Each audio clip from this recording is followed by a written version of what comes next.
Namo Vaha. Salutations to you all. Welcome to the beginning of another live Saṅgha. I'm in my backyard.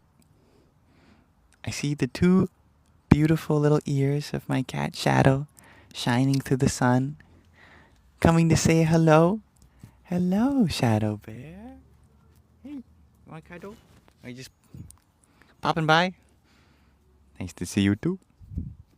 And welcome to you all, our first guests who are joining now. Thanks for sharing the space with me. Today I'm feeling a little better than I was yesterday. Today I'm feeling peaceful, grateful, happy. And I'm wondering how you are, my friends who are joining now. What can I hold space for today?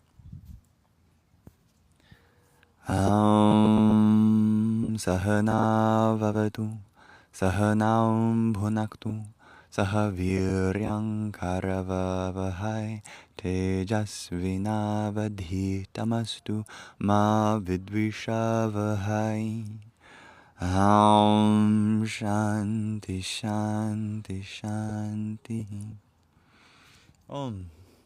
May we be protected. May we be nourished. May our studies be vigorous and effective. And may we not mutually dispute or hate any. Om. May there be peace in us. May there be peace in our environment. And may there be peace in the forces that act on us.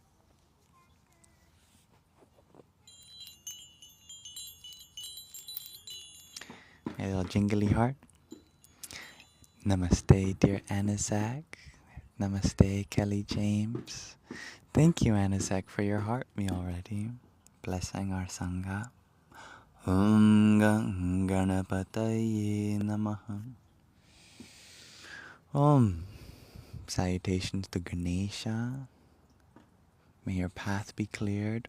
That is actually the deity of today. According to the traditional lunar calendar, today we are in the Krishna Paksha, which is the waning fortnight, specifically Chaturthi, which is the fourth lunar day, or Tithi, since the new moon.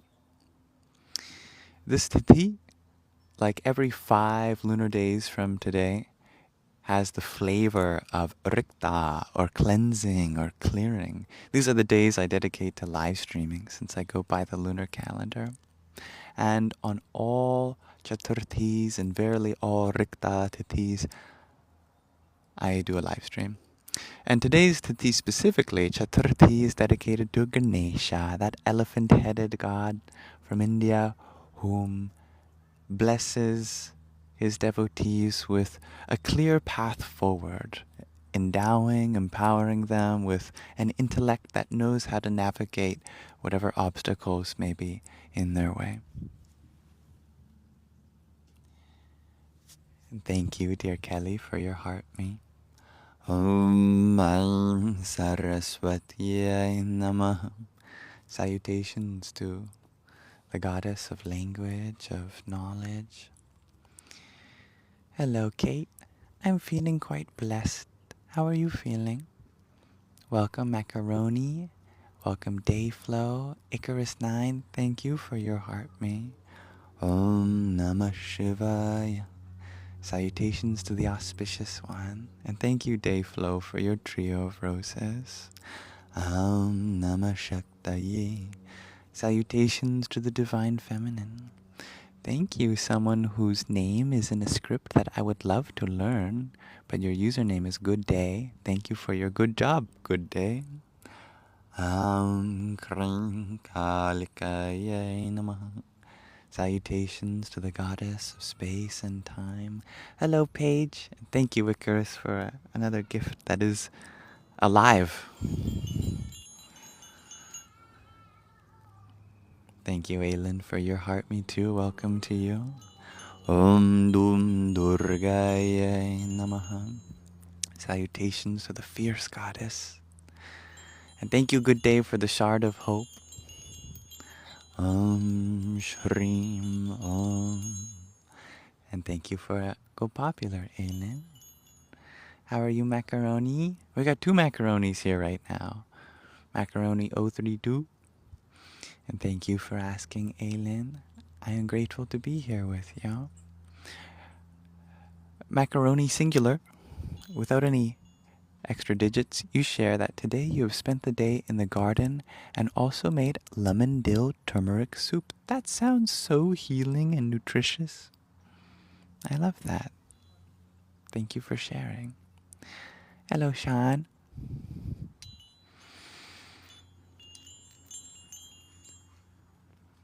Welcome, Amanda. You were talking about the statue. Which statue are you speaking of? Is it the iconography on my shirt or a different statue? Hello, Valerie.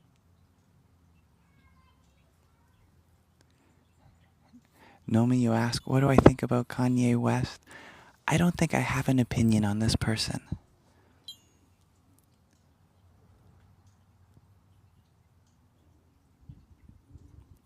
Dear Anizek, you share that you sent me something on Instagram and I have yet to respond. Well, thank you for your patience. Sometimes it can take me a while to go through my messages. And thank you, Anizek, for the love you so much. And that you're awesome. Om Bhurбhuvasvaha Tatsaviturvarenyam Bhargo Devasya Dhimahi Dhiyo Yona Prachodayata. Om, salutations to the sun, that inward sun, dispeller of darkness. May it enlighten us. Thank you for a TikTok and a rose and a wink, dear Anasak. How are you, dear Icarus? Thank you for asking, Paige. Hello, Justice. Dumya, you're wondering, have I studied Islam at all? A little bit. I know the basics. I know the story of Prophet Muhammad, peace and blessings be upon him. And I do have a copy of the Quran. I have yet to dive as deep into Islam as I have other religions. And as many of you know, I have love for all religions.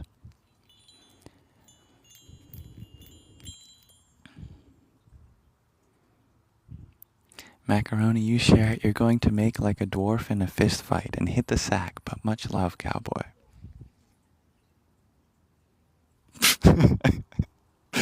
Well, you know, that's the first time anyone's ever said that to me. I wish you a wonderful sleep. Dear Dayflow, you wondering, how do you get out of your depression? You share that I seem to be so full of light and good energy and you want that. Well, you know, it's possible to have both. Actually, the last few days had me feeling a little depressed. And much like many people, sometimes there isn't a clear reason why. We're just processing emotions. Maybe it's a combination of everything going on in our life. Yet, I just allowed myself to feel those feelings, shared my thoughts with the people around me, gave myself plenty of time to rest, and I found myself seeing that the adage continues to be true, that this too shall pass. And today I'm feeling better and grateful for that. And I always remember what Jim Carrey says, that being depressed is needing deep rest. And I've given myself plenty of that lately. And I wish for you to give yourself plenty of deep rest too. It's very healing. And what is darkness if not the very space for light to find its way through? Hello, Anto. Thanks for adding to the beauty of this space. I am happy, dear Anasak. How are you feeling?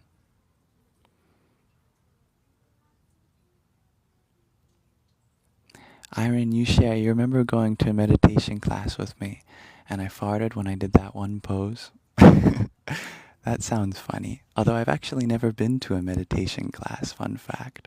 So maybe it was a very flatulent doppelganger.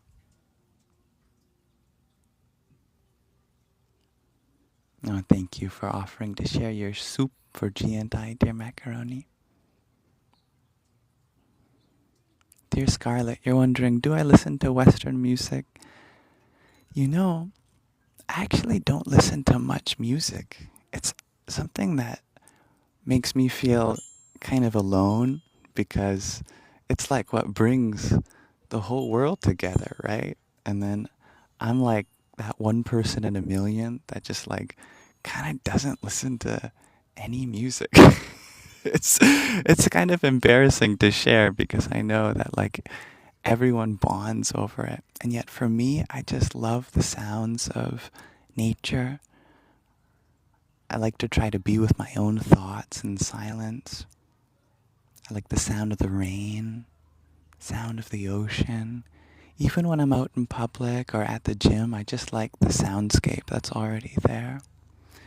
I find that when I'm listening to music, either I have to give my full 100% attention to it, like if there's like live music playing or someone's playing music for me, or I have to give 100% of my attention to something else, and that normally requires me to have the ambiance just as it is. Does that make sense? I know I'm really weird for that.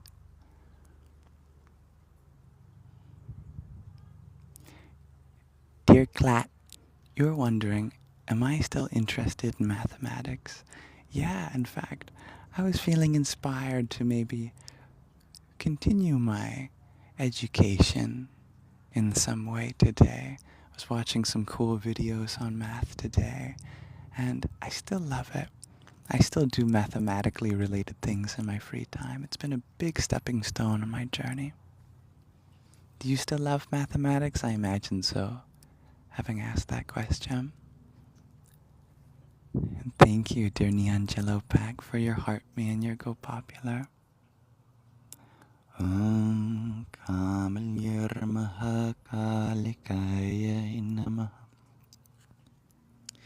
Actually, I brought incense today for our live stream.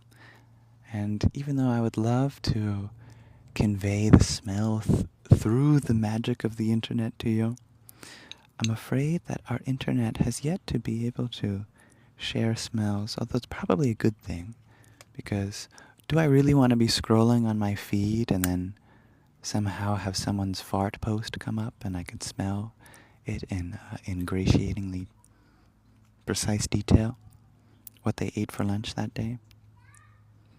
I think I prefer the internet scent-free. Anyway, hopefully this adds a little bit of atmosphere to our live stream today. Om Shanti Shanti Shanti. This is apparently zodiac themed. That's what the box said. And which zodiac? All of them. If you have one, this incense is for you. It smells good. I feel like it's like Nag Champa with maybe sandalwood. I'll put that down here. A little dish. Perfect.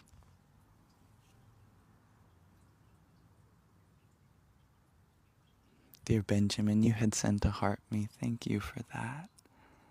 Om Kamalyar Mahakalikaya Namaha. Salutations to the great goddess of space and time. Hello, dear Mama JJ.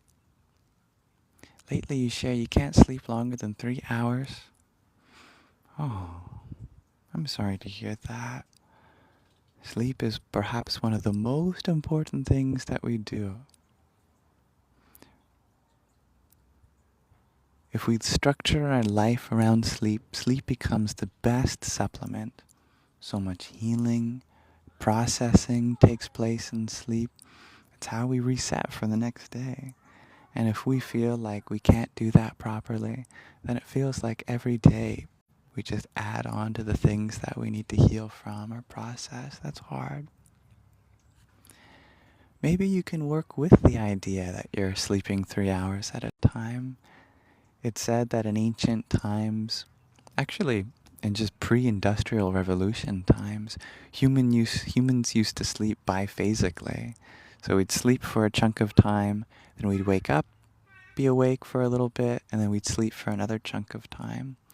Maybe instead of trying to sleep more than 3 hours, you can just have a good 3 hour sleep, wake up, do some stuff, relax, try to go to bed for another 3 hours. Then at least you'll have 6 hours of rest, thereby doubling the amount of sleep.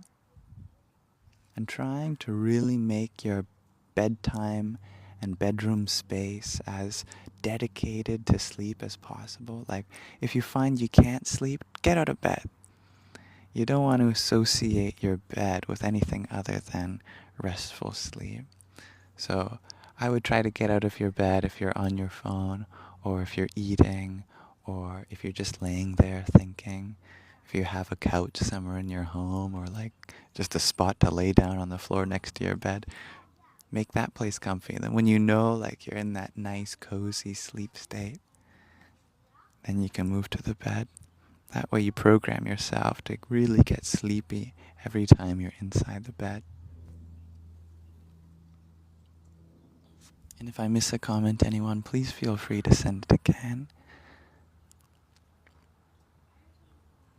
Thank you, dear Makta, for the heart me that you had sent. Yogeshwaraya Namaha. Salutations to the Master of Yoga. Dear Jordan, thank you for your rose tome. Yogeshwaraya Namaha. Salutations to the Masterful Lady of Yoga. Amir, you ask if I could please provide some information about an acronym that refers to a certain substance that has psychoactive properties. Alas, to respect the terms and conditions of this live stream, we have to talk about other things. If we were to discuss them literally. Otherwise, however, we have to speak about them more indirectly. And as such, I'd have to choose my words very, very carefully. Because even bringing up the name of such things restricts these live streams. And in the interest of making this as inclusive of a space as possible, we have to hold more space for other things. Anyway, whatever I would have to say on the subject is rather simple anyway, because in my own personal practice, I stay away from all such substances. I'm very blessed right now that I'm able to sustain my physical health, mental health, and spiritual practice entirely naturally through physical practices and through a good, healthy diet and relationship to the people and things around me. Even prescription medication has been something that I was able to go off of years ago. Hello, beautiful bird. I think this one bird always comes to say hi. A lot of people I do know come into the space and they inquire about substances that have the capacity to bring spiritual experiences because they're in search of a spiritual experience. And I always say that you will have those experiences free from any substance. They are not necessary whatsoever on the spiritual path. Yet your body, your mind, these are your responsibilities that you make the choices for, and what choices I make with my body and mind are different from the choices that you may make for your body and mind.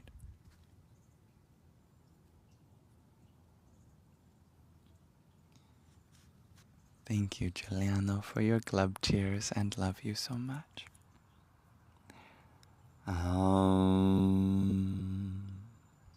Mitraya Namaha. Salutations to the friend in the sun. Dear Dan Dan, you share I'm the most attractive person you've ever seen. Well, thank you for inflating my ego. I appreciate your sentiment. Let us all remember that this space is focused more on the kinds of things we can share on topics that are important to our health, spirituality, wellness, and general curiosity of this universe. I'm not here to develop a romantic relationship with anyone, and I do have a very lovely partner that I'm entirely dedicated to. Not saying your intentions were otherwise than just to give me a compliment, but sometimes we have to make sure that we set those boundaries on the internet.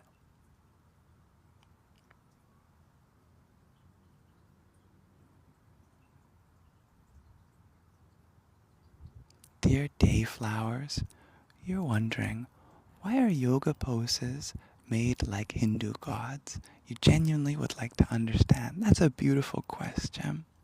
And actually, it's the other way around. That depictions of Hindu gods are always in yoga poses. That's because the relationship between yoga and the spiritual traditions of India are so deep that what it really means to be a god in India is someone who's followed the path of yoga to its absolute ideal. This is very different from a conception of a god in the West, whereas the supreme transcendent being way beyond this universe. Rather, gods and goddesses of India aren't necessarily different from you and I. They're just special in the sense that they've mastered their spiritual practice. They've become divine through their spiritual practice. The stories surrounding many of them start very human, being born to earthly parents and making mistakes along the way and discovering high truths, and ultimately through practices like yoga and the rest attain divine status. It's this kind of cosmological evolution on the spiritual path. Those are devas. And with the right karma, with the right action in our human life, we also can attain to the status of a deva. So they're depicted in yogic positions because they're depicted as beings that have mastered yoga. That's part of what makes them divine, through their yogic practice. That's also known as their yoga maya, their kind of magical atmosphere developed through the intentions of yoga. Oh, you find that amazing. It's beautiful. I find it beautiful too. There is one big caveat, however, and the goal of yoga is not to become a deva. In fact, in yoga, many yogic scriptures make it very clear that we can absolutely attain to high statuses and develop divine spiritual abilities known as siddhis that make us seem like we have more power over others, yet really even greater than those abilities, even greater than the devas, is the humble heart that renounces those powers, that finds that the highest power of all is through humility and kindness and simple service to each other. It's said that there are three worlds. There's the earthly world, the heavenly world, and the underworld. And depending on our karma, we can rise to the heavenly world, incarnate there for a while, return to the earthly world, or we might even fall into the underworld and fall into the underworld and experience some hard lessons and return to the earthly world. But our karma, no matter how good or bad, always exhausts itself and we end up back here again. So true spiritual pursuit is not about attaining high status. It's about finding a kind of completion here, a kind of love and spiritual purpose that takes place on the earthly realm. Because even those gods and goddesses, once their karma has run out, they reincarnate on earth back again, just as ordinary people, without their high status and everything, like you and I. And according to that, he says infinitely many times. It's just a question of whether we get stuck in that cycle of always trying to get back there again, or if we can accept that the real spiritual journey isn't up there, but right here.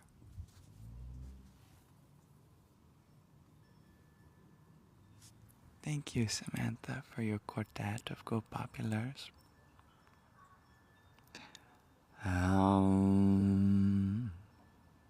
Ravaye Namaha. Salutations to the sun, the second sun salutations, and Surya Namaskara. You're very welcome. Thank you for your question, dear Dayflowers. Welcome, Max. Ooh, I am liking this incense.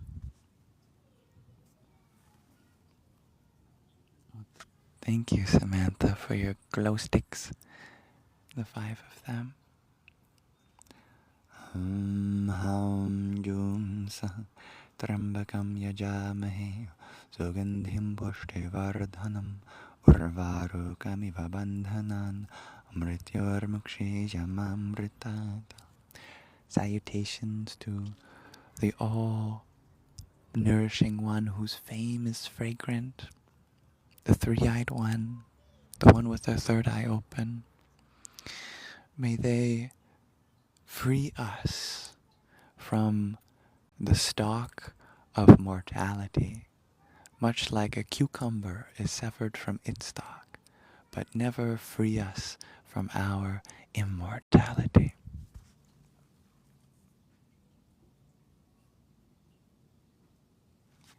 Jess, you're wondering, where am I? I'm in my backyard.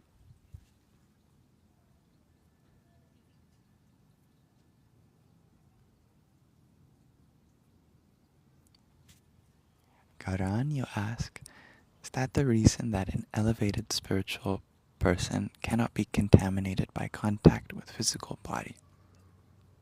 There are many layers to that. Perhaps we can unpack some of them. There's first the metaphorical layer, the idea that if we understand ourselves to be more than the body, then whatever afflicts the body does not fundamentally afflict our true nature, which means that we can untangle ourselves from the suffering brought on by identification to the body exclusively. So in that sense, disease does not touch the spiritually elevated consciousness. However, there's also a more literal interpretation, which is that a being that is greatly in tune with their own higher nature can channel that nature however they like, whether that mean healing the body or transmuting what would otherwise cause pain into something else. It's all energy. And if one knows how to access the source of all energy, then one knows how to transmute any energy into any other form. That would make you a siddha, or a perfected being, someone that has realized not only that they are beyond the body, but how exactly to create the reality of either their will or the will of the people that look up to them.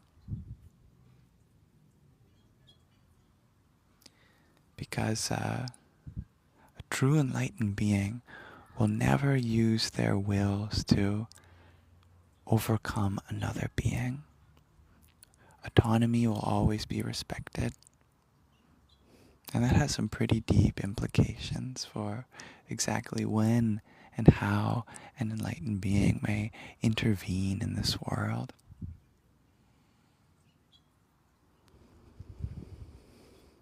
Generally, there's this beautiful principle that the more a being is revered as enlightened, the less authority that being should have over other people's lives. Because with great power comes great responsibility.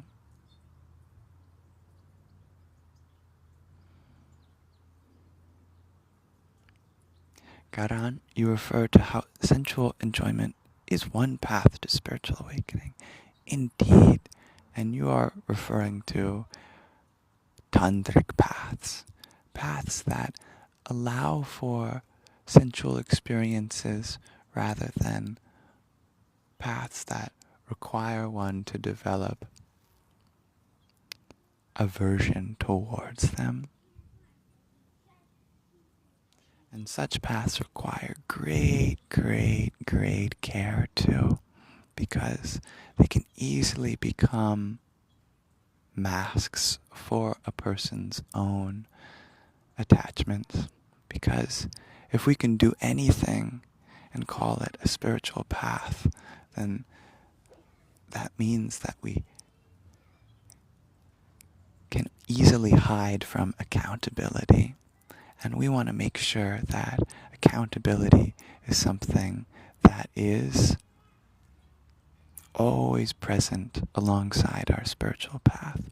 That even if from a higher level we can see how everything can be spiritual, every sensual enjoyment can be spiritual, we also have to remember that if it causes suffering to any body, mind, including our own, then there's also a responsibility to acknowledge that and frame things outside of the view that everything spiritual must therefore be meant to be, and take accountability. Find a different way forward. So, on these tantric paths, we have to be very mindful, have a very healthy relationship with our experiences.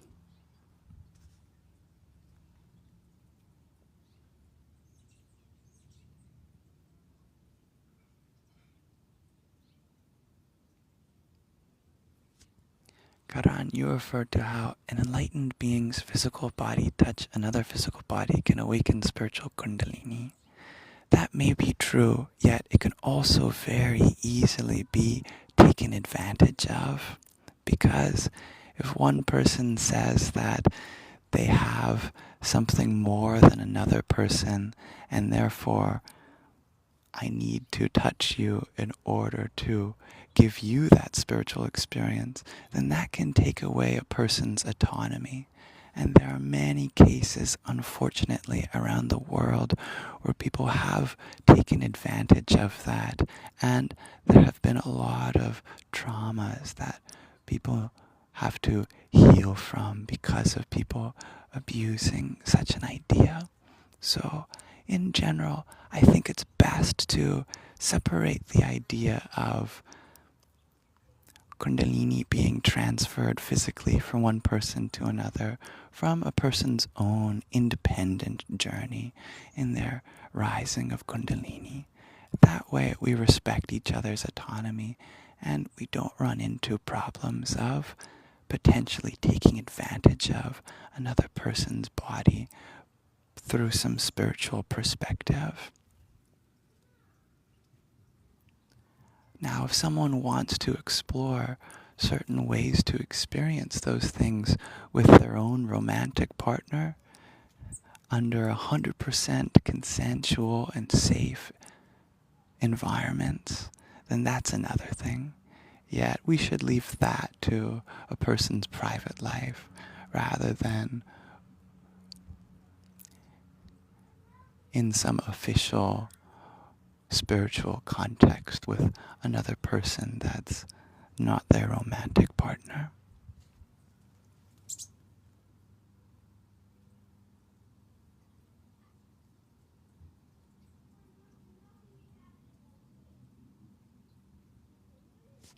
Thank you, Bones, for your heart, mate.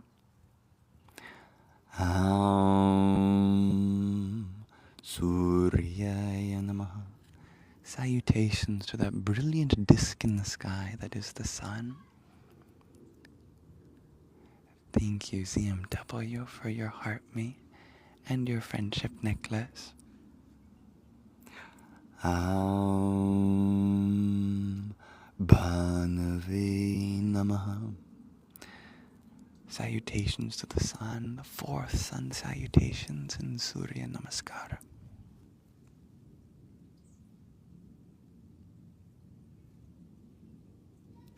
Teddy, you're wondering why is my voice crackling?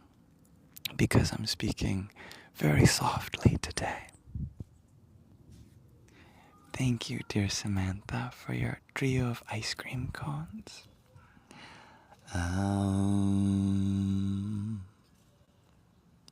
Kagaya Namaha. Salutations to the sun, the fifth sun salutation in Surya Namaskara. Thank you, Samantha, for your roses too. And Anazek, thank you for the 5-year awesomes. Pushne Namaha. Salutations to the sun, the sixth sun salutation in Surya Namaskara.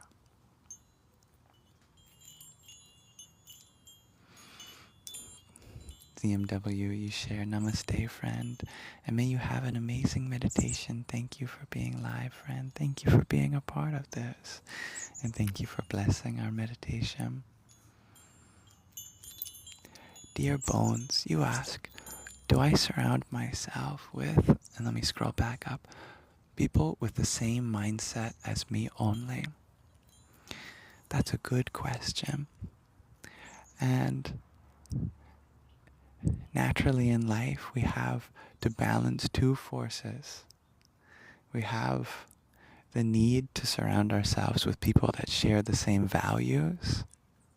And then we also have to surround ourselves with people that challenge our values. That's both important, right? And then the question becomes, in what combination do we do this? To me, I've found that the best balance is for the people that are closest to you. You want them to share as deep of values as possible. And you also have to go outside of your circle.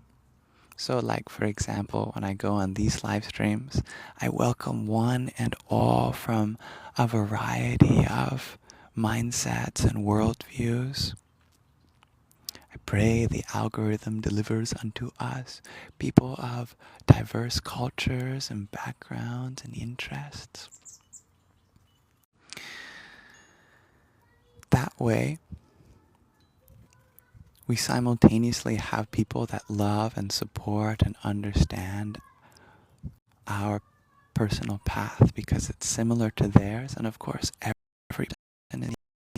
And we also go out and experience perspectives that challenge our worldview and hopefully expand our worldview to include more and more things in it. And the reason it's important to expand one's worldview is because we can only develop a complete understanding of something if we understand that something from as many different angles as possible. It's like the difference between looking at a 2D image of something from one side versus walking 360 degrees around and seeing what it looks like from all angles. Then we can really build up a 3D picture in our mind. And we can abstractly apply that same idea to concepts. Concepts are multi-dimensional things. If one were to mathematically deduce the data structure of a concept, it might be more than 3 dimensions. It might have more than 3 independent axes to describe it. And so we really need to make sure that we are looking at that concept from a variety of different perspectives in order to get a good understanding of what that concept really is. Hello, lovely bird.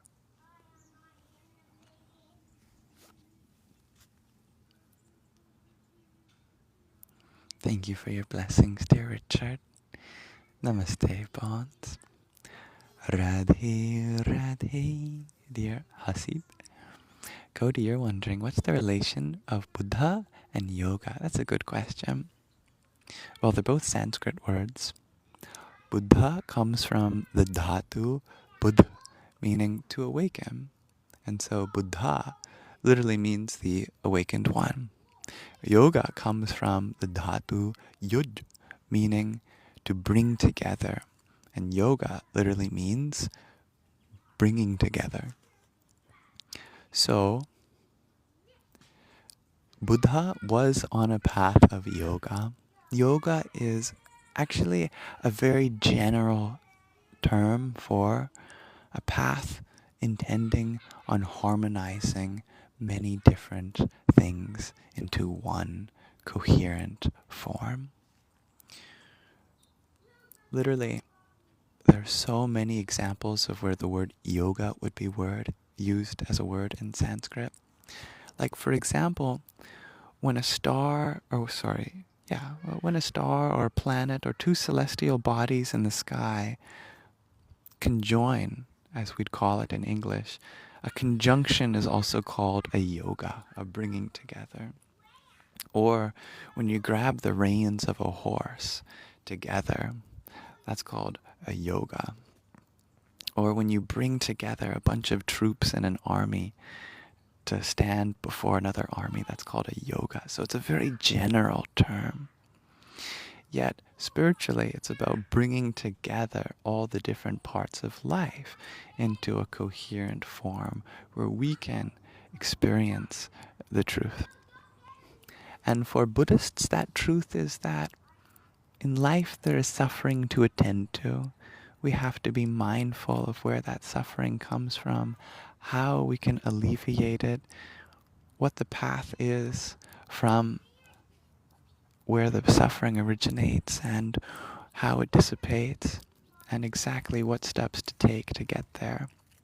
And that is the yoga for the Buddhists.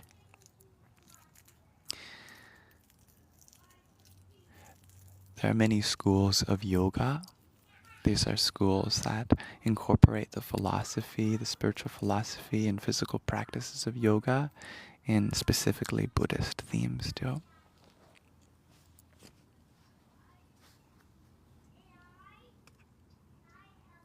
Thank you for your rose, dear Sarah. Namo Buddhaya. Salutations to the awakened one. Thank you, Steffi, for your heart mate.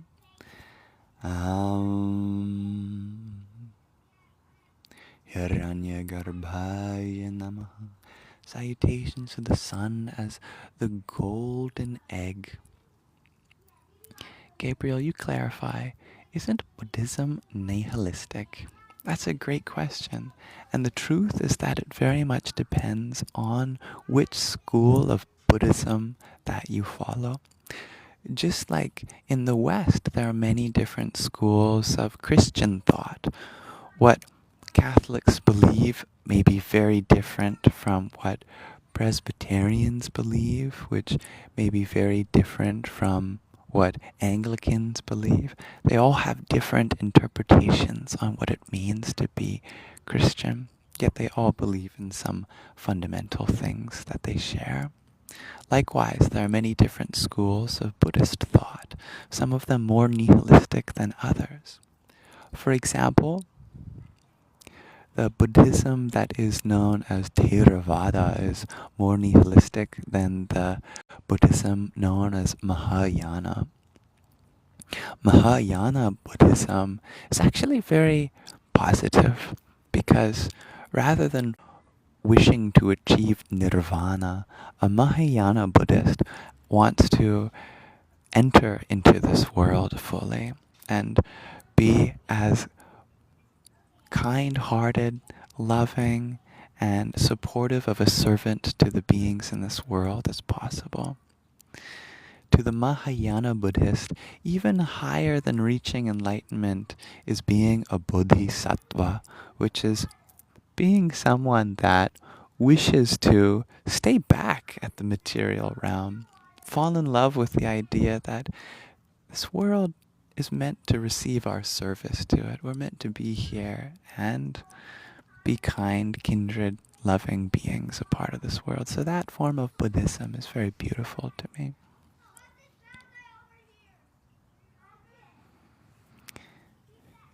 The idea that the true nature of this world is shunya or shunyavada, emptiness, that comes from the more nihilistic schools of Buddhism, like Theravada.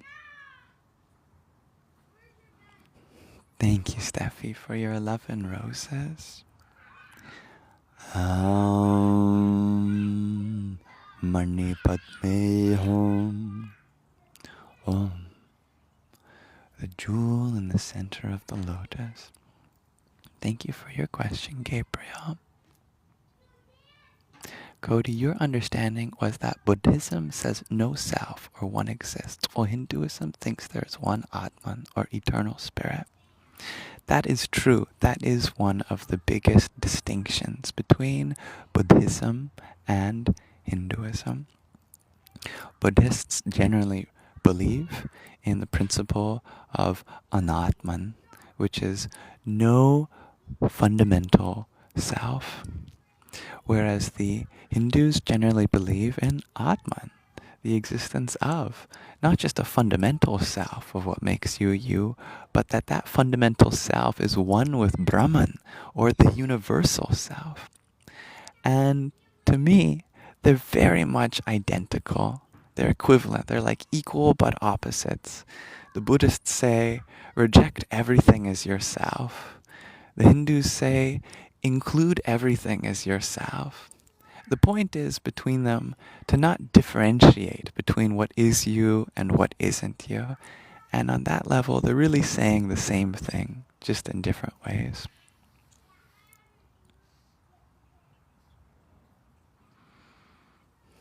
Thank you, Max. I hope you're having a great day too. And I like the way you're putting it, Chris. Empty is full because it's all connected.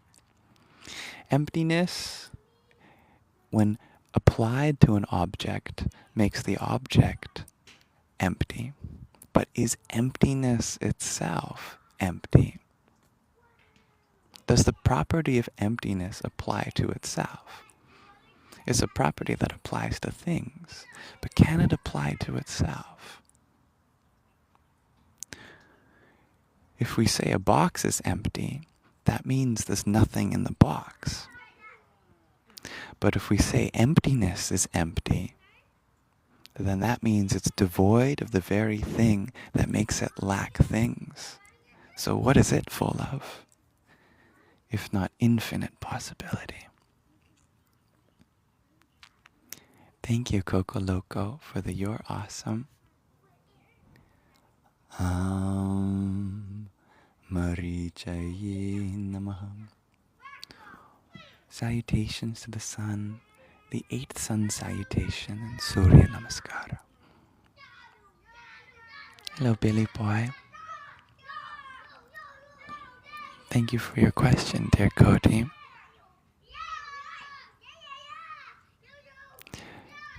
Farah, you're wondering, what do I do with my rosary?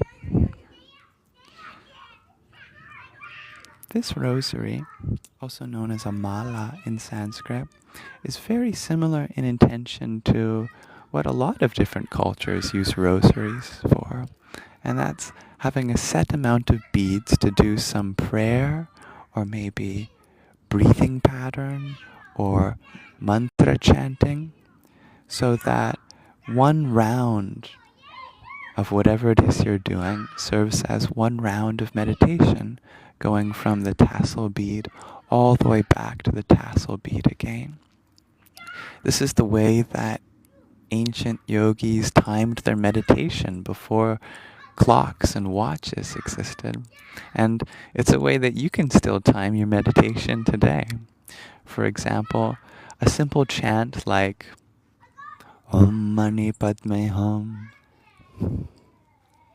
If you consistently do it, one per bead, then it might take 3 to 5 minutes, depending on how fast you chant, to go around. And after a round, you'll probably get a feeling for how long it is that you chant. Maybe you know that for you a good meditation is 15 minutes. So you do 3 to 5 rounds of 3 to 5 rounds of Om Mani Padme Hum, Om Mani Padme Hum, Om Mani Padme Hum. You can be anywhere in the world at any time of day, and this is your timer for your meditation.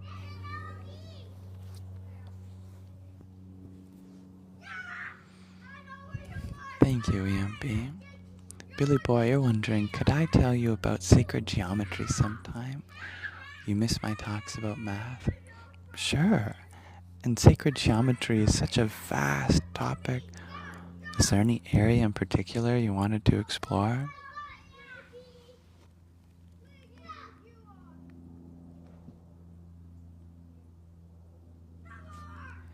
Dear Atrag, I see your message about concern for taking care of myself and how much weight I have or have lost.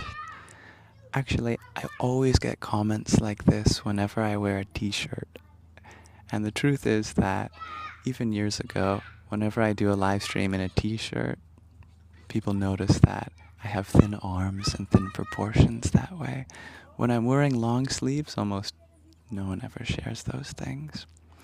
I have to affirm to you that I've been the same weight for years. Actually, I've been weighing more in the most recent part of life than I have years prior. So I eat enough. I eat 3 meals a day. I make sure that I get enough protein in each meal. Thank you for your concern, though. I know from certain angles it looks like I have really thin arms. I promise you I have muscle there. It's just funny camera angles and lighting. Thank you, Atrak, for your rose and your care.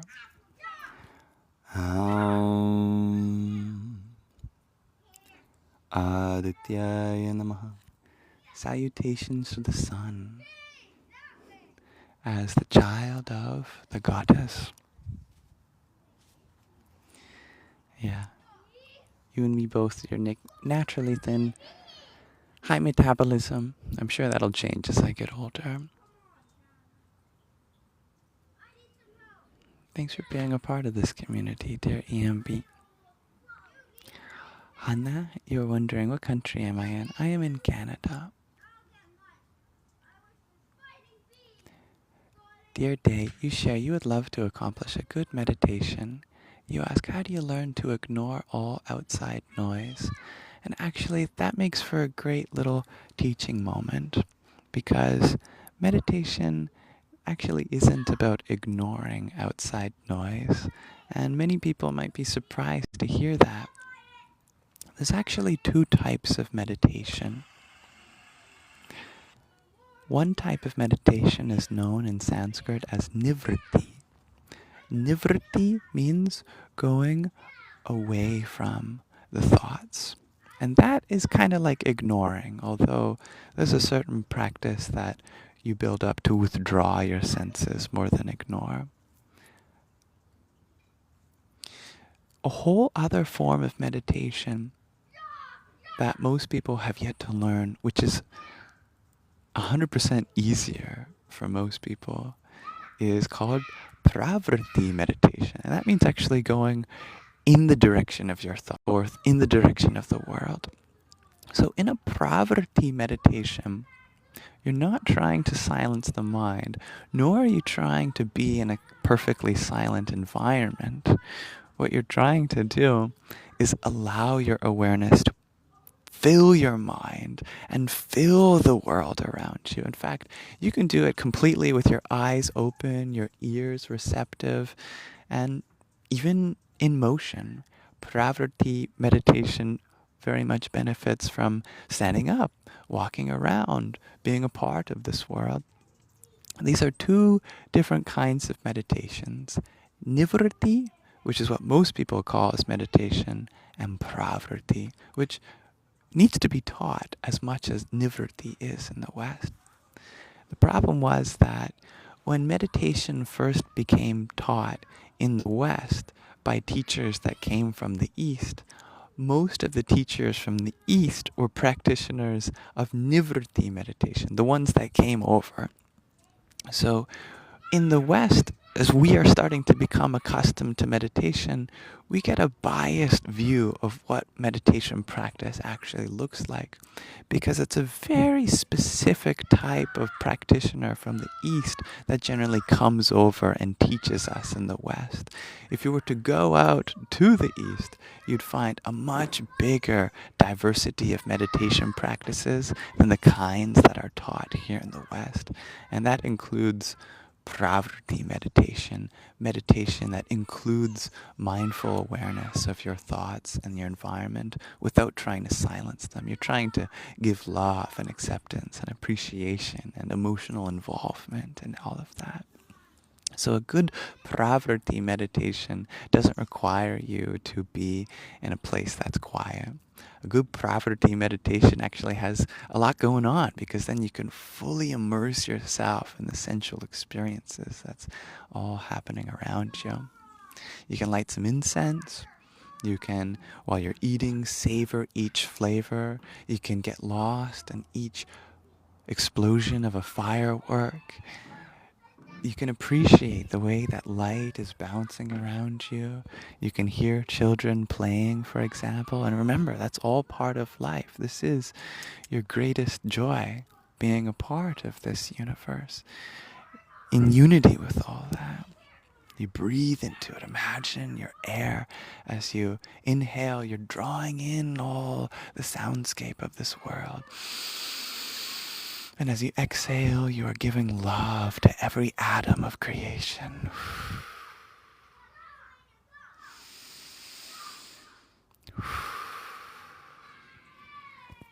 That's pravrti meditation. Pardon me. Thank you, Tiranasak, for sharing the live and your rose too.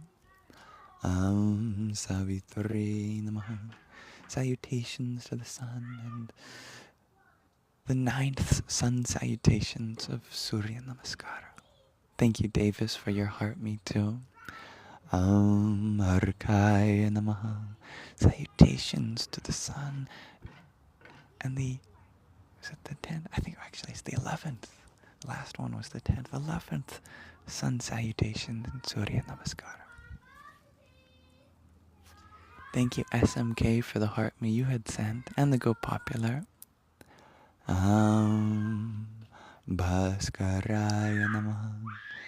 Salutations to the sun and the 12th sun salutation in Surya Namaskara.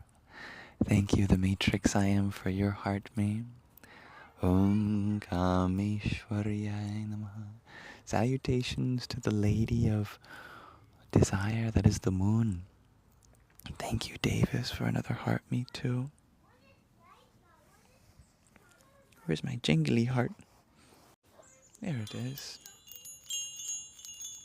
Thank you, SMK, for another pair of roses as well here. I have to solve a one-piece puzzle. There we go. Thank you, everyone, for being here. Take a moment to breathe. Take a moment to find something in your environment that you're grateful for. Let your cortisol levels drop.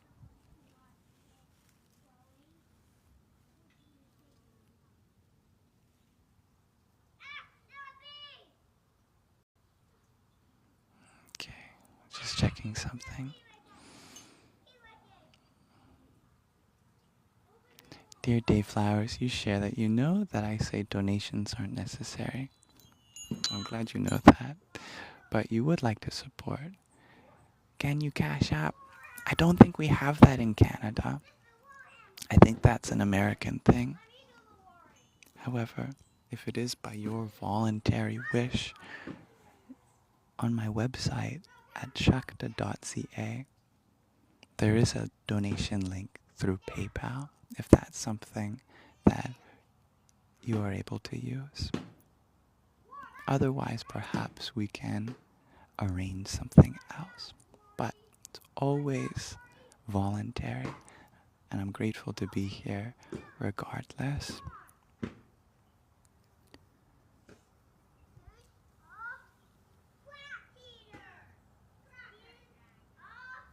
Someone with a vampire emoji for their username. Vampire heart, you're wondering, what time is it for me? Right now it's 6 p.m. Thank you, Dayflowers. And even your presence here is more than I could ever expect. It's 9 p.m. for you. Dear Say the Weird Thing.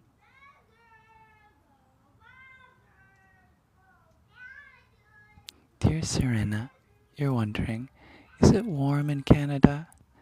It depends where. Canada is the second largest nation by land area. Some parts of Canada go way up into the Arctic Circle. Other parts, like where I am, are actually technically in a subtropical biome where palm trees can grow. So I'd say it's pretty warm today. That's why I've decided to go into the shade. Otherwise, I know that I'd definitely get burnt.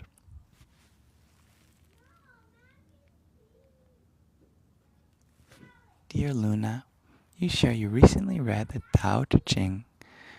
May you ask I'm switching the pronouns here. May you ask my thoughts on that book? Of course.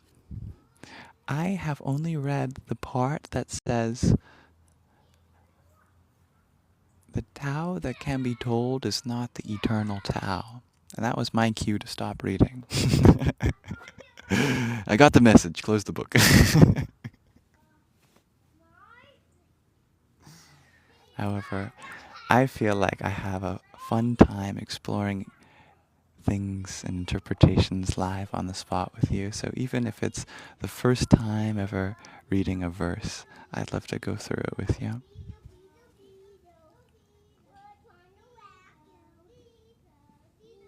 It's 2 in the morning for you, dear Pia. You are up late, it seems.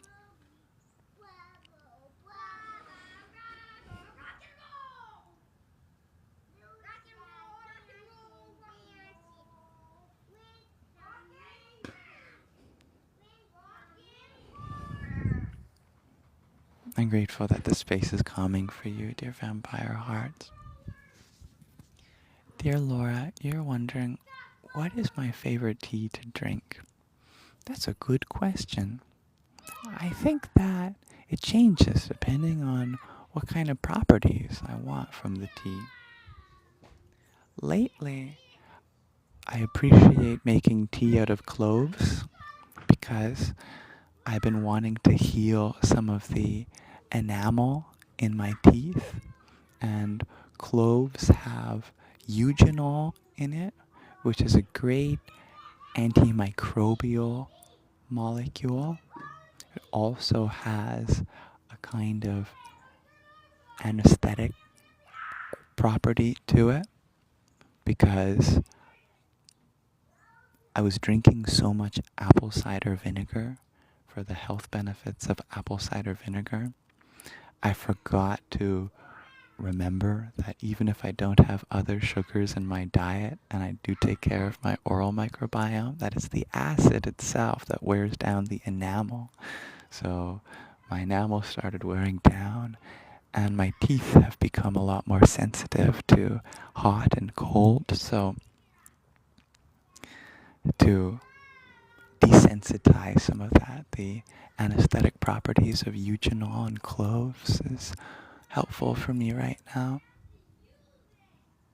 At other times, I appreciate green teas, especially matcha, for the polyphenol content. Polyphenols are a really great class of molecules for your health. For example, they support the glymphatic system, which is the equivalent of the lymphatic system, but for our brain. And our brain needs a little help flushing its metabolic byproducts out from the brain and through the body. And that's what the glymphatic system does. And polyphenols like those found in green teas and matchas help support your brain health that way. You can also find polyphenols in cloves. In fact, the number one source of polyphenols is cloves. Out of all the foods in the world, the highest concentration of polyphenols are found in cloves. Mind you, there's so many different types of polyphenols, and it's good to get a diversity of them. You can also find polyphenols in berries and dark chocolates. What's your favorite tea to drink?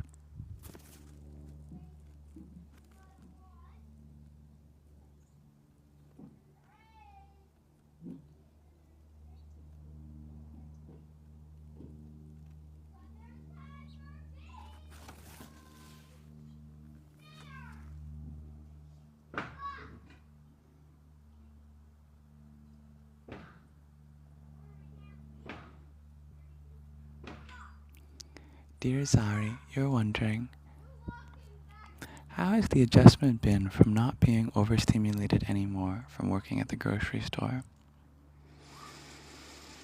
Really wonderful.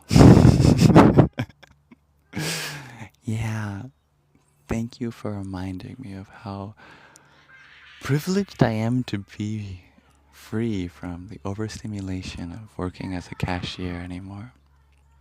That is a tough job.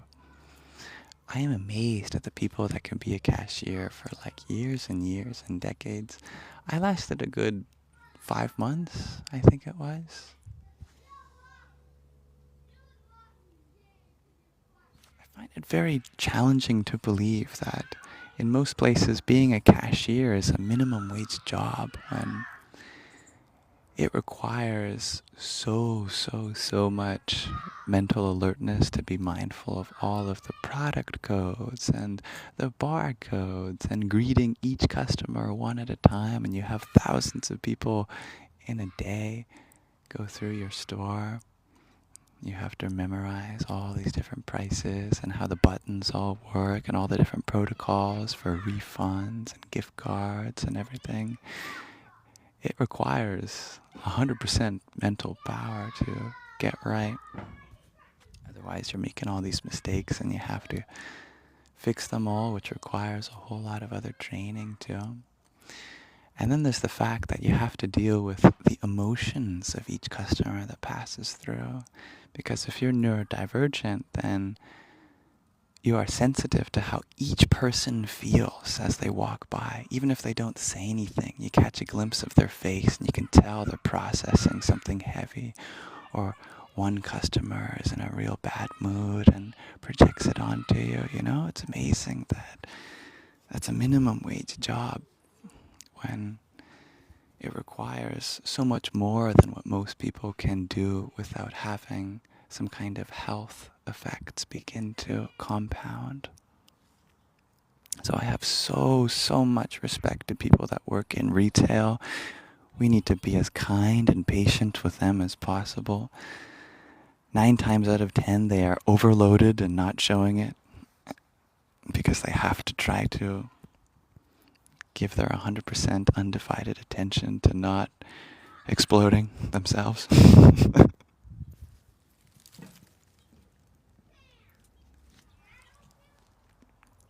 Yeah. They should make $50 an hour for real, and they actually used to.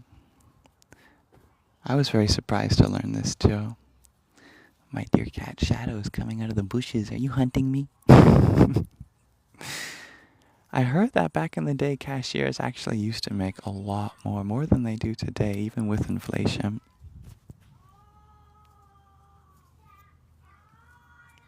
Hello, dear Shadow Bear. Have you come to say hi? Well, thank you. You want to say hi on camera? Okay. Hey. Hello. What you got to say? A man of few words. I respect it.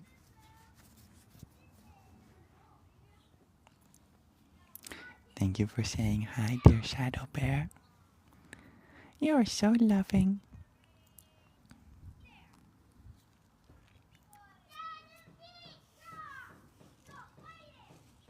That's right, Shadow.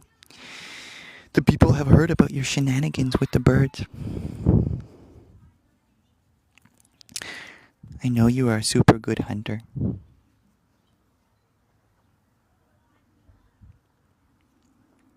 Thank you, Isabella, for your pair of roses. Bhagamalinye namaha. Salutations to the moon. The second moon salutations in Chandra Namaskara. Eva Nora, you're asking, please give him some head pats for you. And tell him that you said, meow meow. You heard that? I'm giving you pats right now. He's hiding. He's shy. He's making biscuits. You gonna come? You wanna cuddle? You wanna snuggle? Yeah. You're welcome to. Oh, thank you. Oh, he's gonna hang out right there. That's a good spot. Yeah.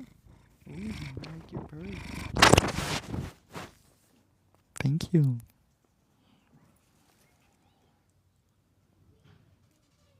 And thank you, Dina. You sent a rose a few minutes ago. Arjaraya namaha. Salutations to the cat.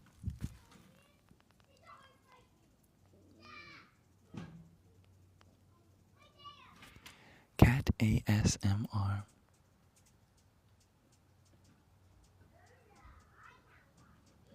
Yes, that's a very sobering truth, dear Kali. This world spends so much money on conflict. If we redirected that money to resolution, realizing that conflict itself is not a resolution,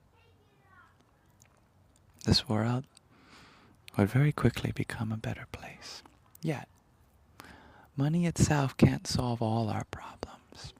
It can't solve the problems that are fundamentally caused by money, by the way that we treat it, the way that we view it, because these problems originate in the way that we understand our own value and self-worth. And even if we had all the money in the world, we might still, deep down, value ourselves very poorly. So I say, in addition to redirecting the world's resources towards healing, we should also redirect our own mental energies towards healing whatever it is that causes us inside to abuse these resources. That means understanding that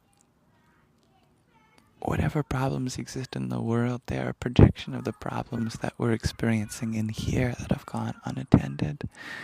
And we require a lot of care and attention to what's in our heart that need to heal with acceptance and forgiveness and love.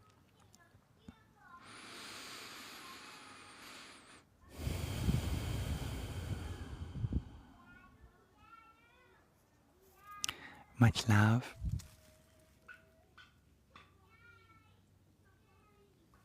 Thank you, Art by Donna, for your little crown.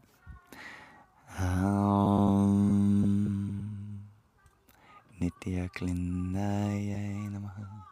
Salutations to the moon and the third moon salutations in Chandra Namaskar.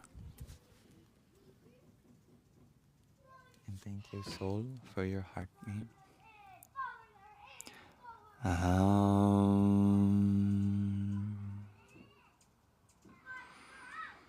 Bhairundaya Namaha. Salutations to the moon and the fourth moon salutations in Chandra Namaskar.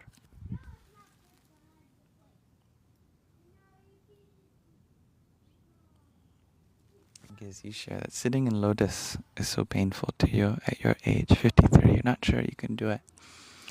As with everything, it requires practice and taking care of your joints and flexibility. There are yogis that are 120 years old and still stand on their head and do all sorts of crazy postures. And that's more than twice your age.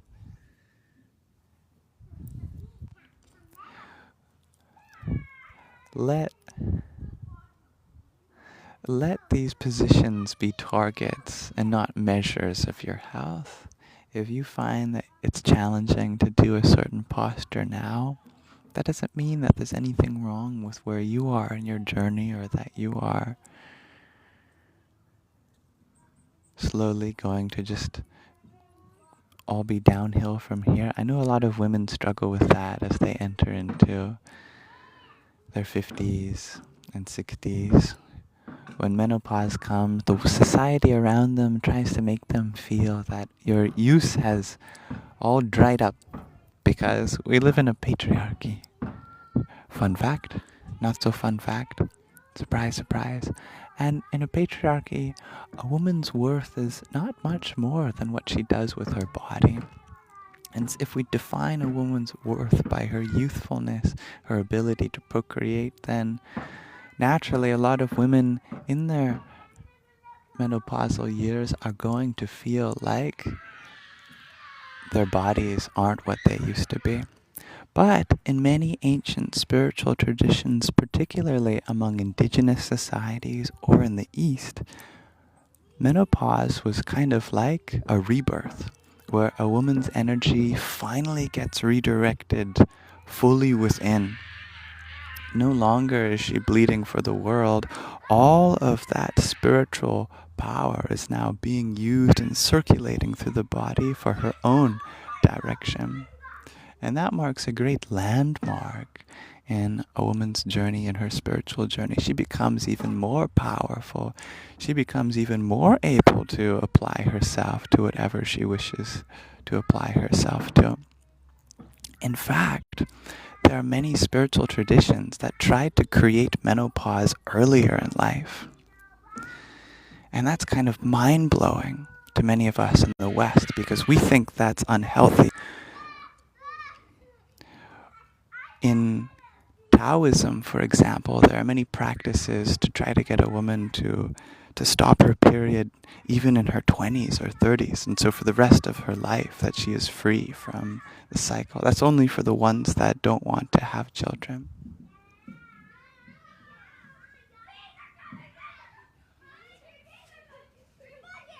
That there are ways of taking care of one's health to entirely redirect that flow inward. And then a woman gains so much health and vigor by that.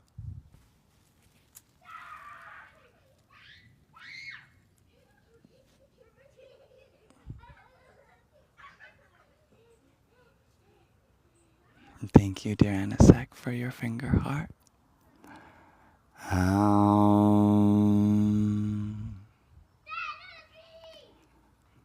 Vahnivasnyai namaha. Om. Salutations to the moon. Salutations to her as the fifth of the sequence in Chandra Namaskar.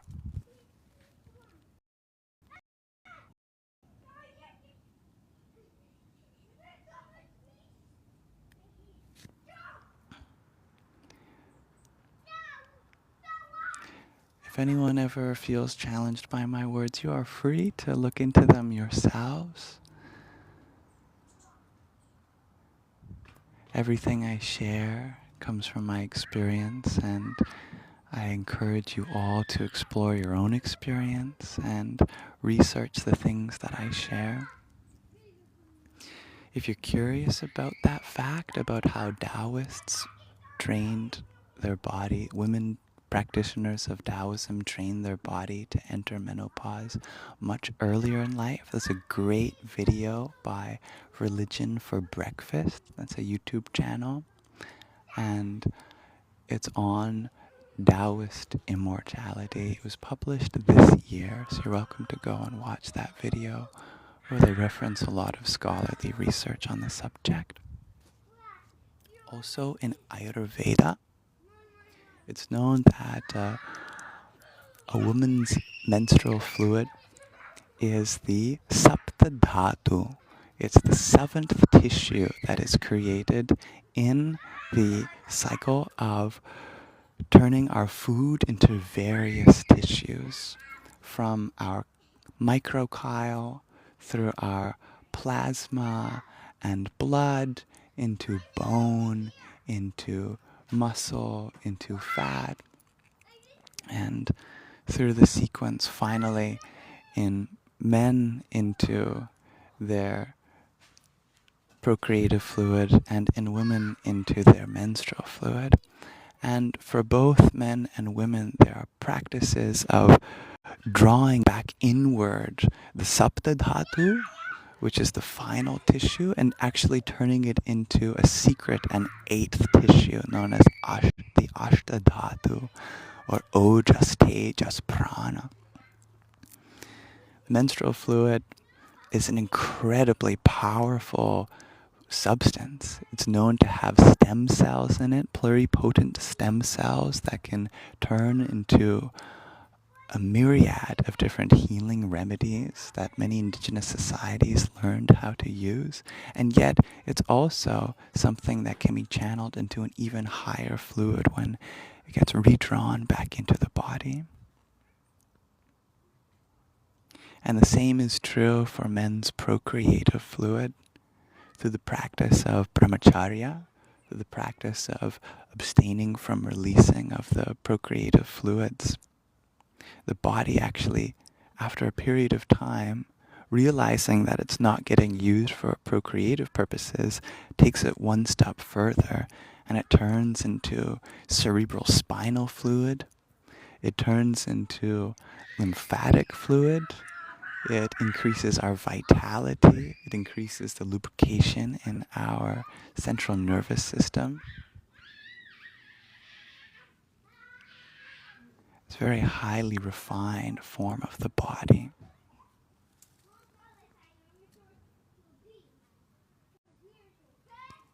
Thank you, dear Tal, for your rose as well.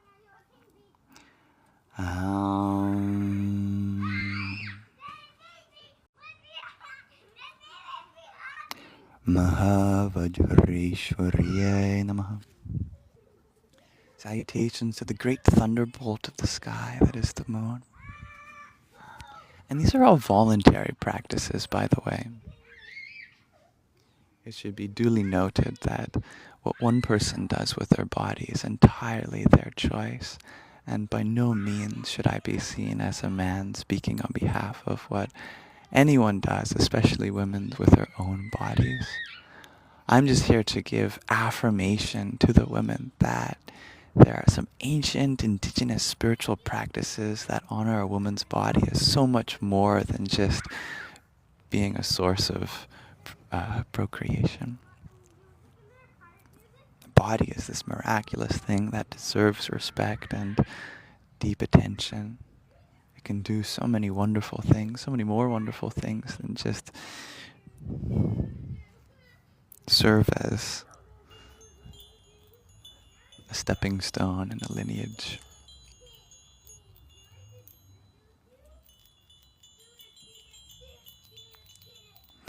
You ask a good question.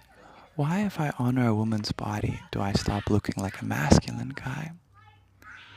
And it's really a question of culture and society, of what we consider to be masculine or feminine. If you're genuinely interested in learning these things with me, you might find it cool to know that other cultures in different times defined masculinity and femininity differently. Thousands of years ago in India, for example, were the terms Shiva and Shakti. Shiva is the term for the divine masculine, and Shakti being the term for the divine feminine. And in this ancient system, these are cosmic principles way beyond the body. Rather than believing that we've projected our human aspects onto the universe, they believed that the universe projected its cosmic aspects into us humans. And so masculinity, femininity, these are dimensions that we draw from the cosmos that has long existed before us. Masculinity is the principle of spaciousness. It's the principle of stillness, of formlessness. And femininity is the principle of dynamism, the principle of movement, of creation. So this whole universe is feminine, and the space between it is masculine. And then when we apply it to our bodies, we ask the question, what makes a body masculine or feminine? Well, the feminine aspect is the ability to express itself freely, to find a fluid form of self-expression, maybe in the way their hair flows, or the kind of outfits they wear, or the personality they have. That's all channeling the feminine. And the masculine is more inward. It's more how we hold ourselves internally. Can we find acceptance?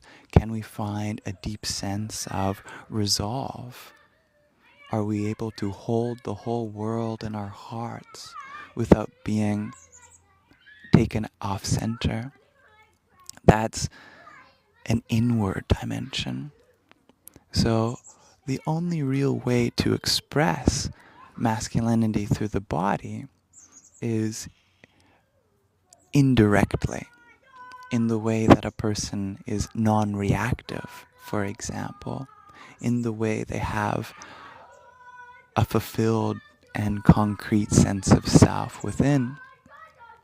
In this model, there is no way that a body can look on the outside that is feminine or masculine.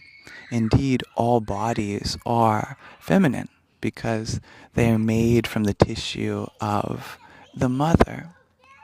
Both the father and the mother may have given their genetic material, yet the cell itself that begins dividing was not the sperm cell, but the ovum, or the egg cell. That means that all of the organelles and the cytoplasm and the mitochondria and its DNA, all of that comes from the mother. Verily, the whole body was produced inside the body of the mother. So our biology does have a natural bias towards the feminine.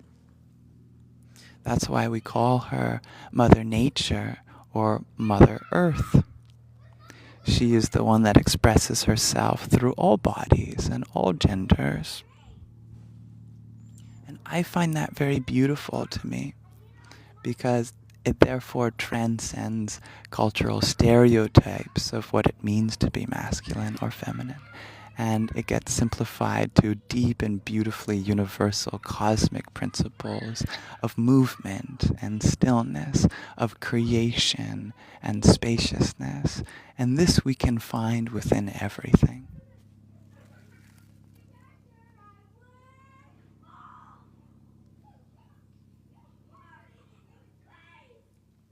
Dear Becky, you share, when you get like this, you get a pack of apes always trying to rage bait you. What's my secret? My secret is that I've been rage baited too many times. I have already been rage baited enough times to know that it's never worth it. And I probably will make that mistake again, and then find an even deeper stillness that can hold space for that mistake. Being on the internet means you're going to find the things that trigger you. And as long as you are continuing to believe in yourself, that you are not demotivated or discouraged by it, but remember that these are experiences that can either challenge you in an isolating way or challenging you in a way that opens you up to hold space for something more. As long as we're given that choice, then we do get to choose to hold space for something more. And the more we choose to hold space for, the more our inner world becomes like an ocean rather than a pond. And throwing a rock in a pond is going to create a lot of ripples. Throwing a rock in an ocean is going to have a rather insignificant effect.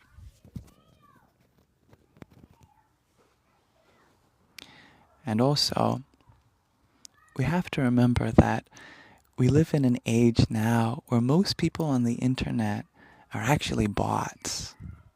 So they don't carry their own personal intentions.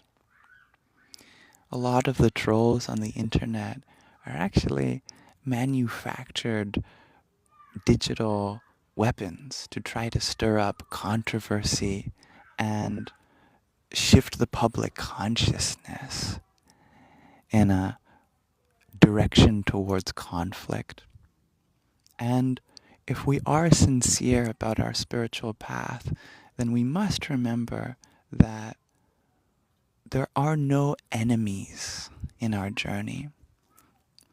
Even if they are real people, or whoever the real people are behind these bots, they are human beings like you and I, and they require love and attention just as parts of ourself have required a lot of love and attention in our journey thus far.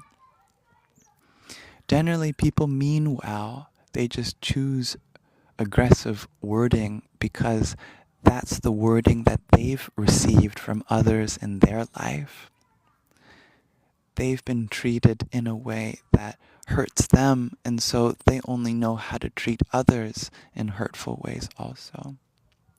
Being patient and loving is difficult, yet it always eventually opens their hearts too, as long as they continue to be in a space where you are being patient and loving. Then eventually that patience and love rubs off on them too. Their aggression might also rub off on you too, which is why we also need space to take time and reflect and remember that these things shouldn't be taken personally. And I've made that mistake many times and will again.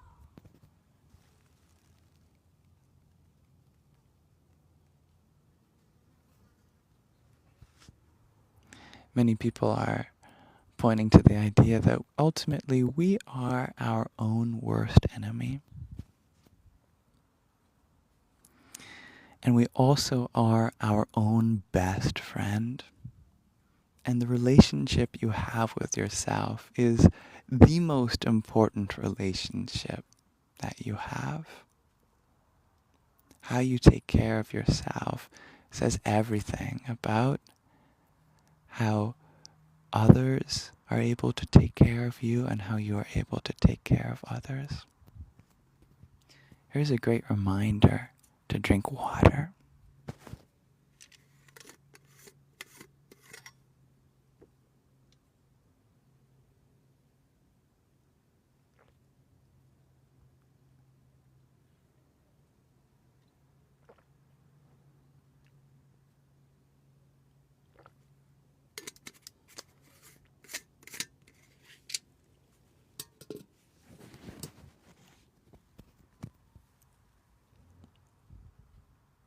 Dear Pixie, you share that you're sorry, but is there anything I have to say on self-love and self-acceptance?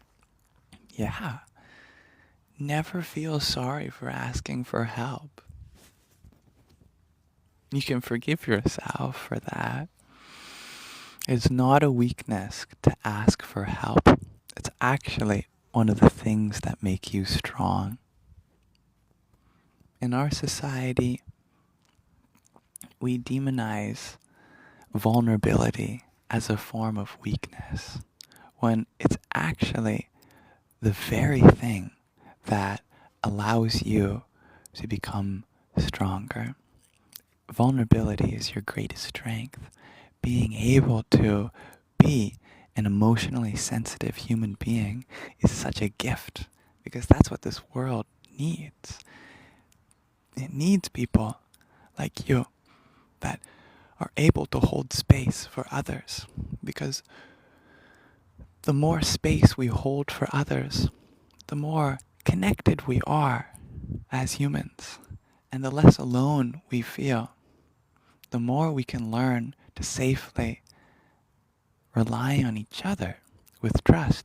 We remember that none of us have to carry our burdens by ourselves. Life gets hard when we feel like we have to do everything by ourselves, But our species didn't get to where it is just by doing everything independently. We are communal creatures. We are meant to learn and listen and love each other. We are meant to hold space and empathize. We are meant to experience the world through each other's eyes. It's a great gift to have a heart that's open in that way. So always forgive yourself for reaching out. That's the first step in being human. In addition to that, I'd remind yourself that this body and mind are gifts. Gifts from the world. If we think about it like this, there was a time where we didn't have a body. At least we can extrapolate, because there was a period of time in which this body was being built for us. So we had to acquire this body. It wasn't fully made from the beginning of our life. There was a beginning. There is a start to having this body, this gradual accumulation from our mother and from food that comes from Mother Earth. So this body is something that we receive. Therefore, when we receive something, we have to take good care of it, because at some point we have to give it back. And what matters most is not what it is that you've received, but how that you utilize it.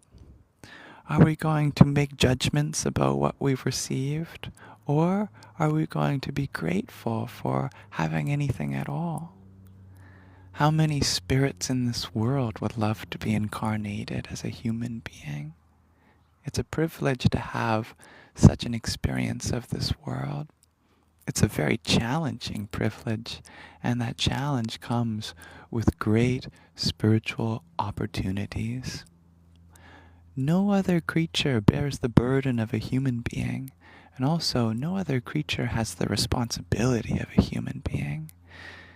Every other creature is fully allowed to just live according to what its biology has predefined for them. Yet it's clear that a human being is meant to be a caretaker for so much more. Whether by our own choice or all of nature's, we have a responsibility today for all creatures of this world. We are the great caretakers of this land, and that's not something to inflate our egos with. That's something to be humbled by.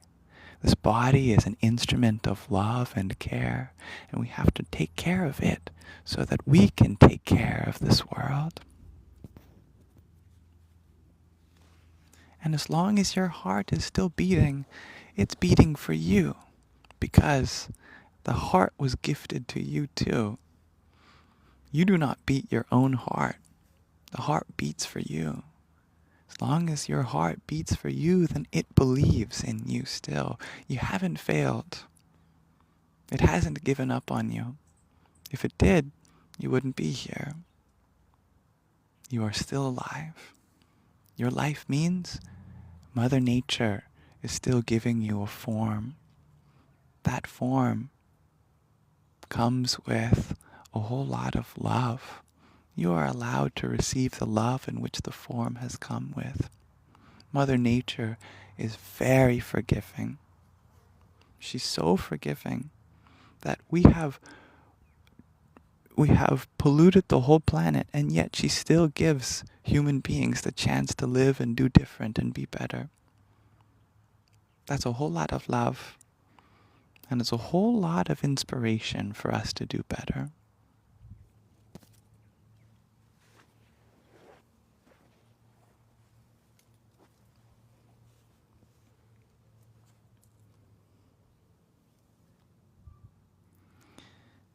You're welcome, dear Danielle and everyone. Dear Hannah, you're wondering about my hair accessory. Are they real nuts? Yeah.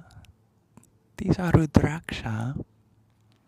And soon, I plan on making very similar hair adornments to share with you all.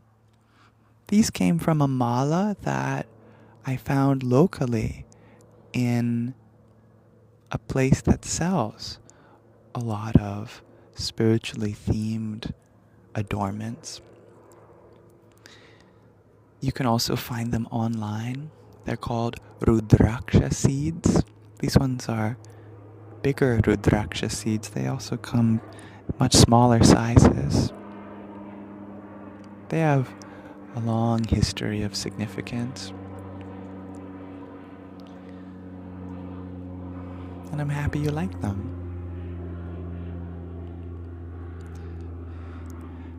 It's spelled Rudraksha,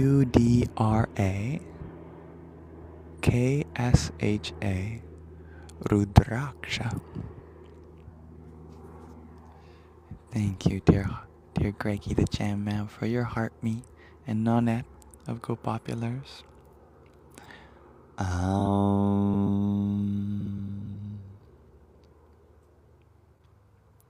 Shiva Dutya Namaha. Salutations to the moon as the messenger of Shiva. Hello, Grayson from inside an AT lattice. Madeline, you share. You can't for the life of you make yourself do the dishes. Any ideas?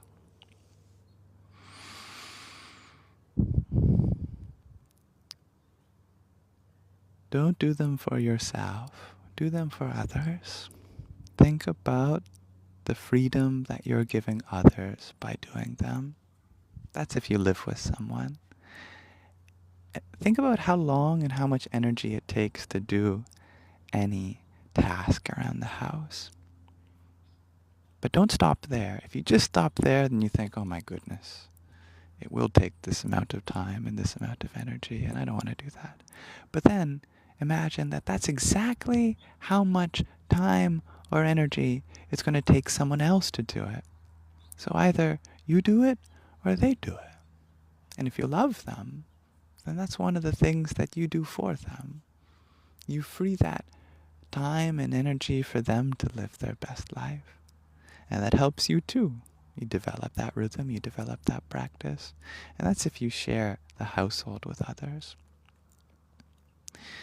I often find too that sometimes when I really need help with something, I feel comfortable asking, hey, can you help me do the dishes? I'm not asking you to do them for you or for me. I'm asking, can you dry while I wash, or vice versa? Or can you just be there in the room with me and talk to me while I do it so I feel like I have something else to distract my mind with? I find that's helpful for me. It sounds really weird, but more and more people of our generation are having hangouts where they invite the other person over to help clean their house, and then vice versa. Then you go over to their house and then you help them. We're so communal creatures. We really thrive from doing things together. I certainly know a bunch of friends that would love to have a day where we all just help each other out do chores. Rather than us all just having to do all of our chores by ourselves. If you have anyone in your life that would be happy to do that with you, hit them up.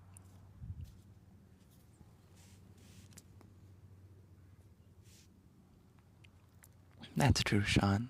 Sometimes life can be so overwhelming. Thank you, little wing Nico, for your heart mead. Love you so much. The trio of them, the trio of good jobs, and the quartet of your awesomes.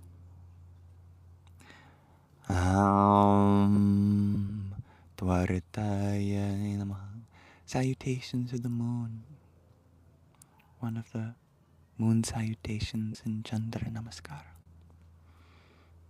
Hello again, dear Shadow Bear. Hi. How are you feeling? It's nice to see you again. Tail up. You know he's happy when his tail's up.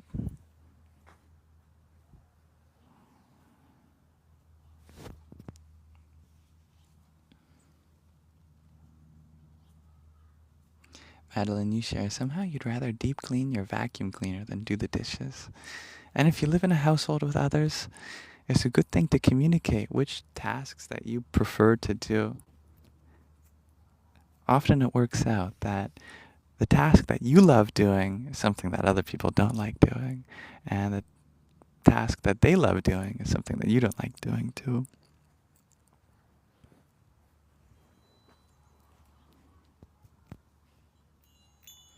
Thank you, dear Kiwa, for your heart me.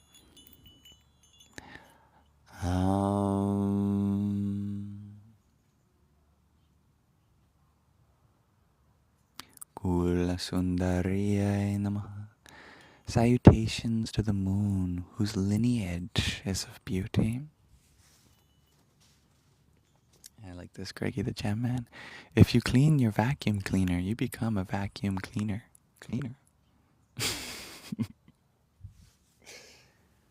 Or just a vacuum cleaner. It's just you, your 2-year-old, and 2 dogs, and it's hard to get any of them to help. Yeah, I suspect that getting a 2-year-old and 2 dogs to help you with the dishes is more challenging. Mhm.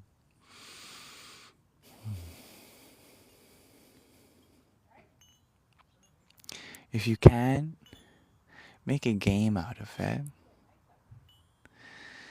That each dish that you wash is a part of you.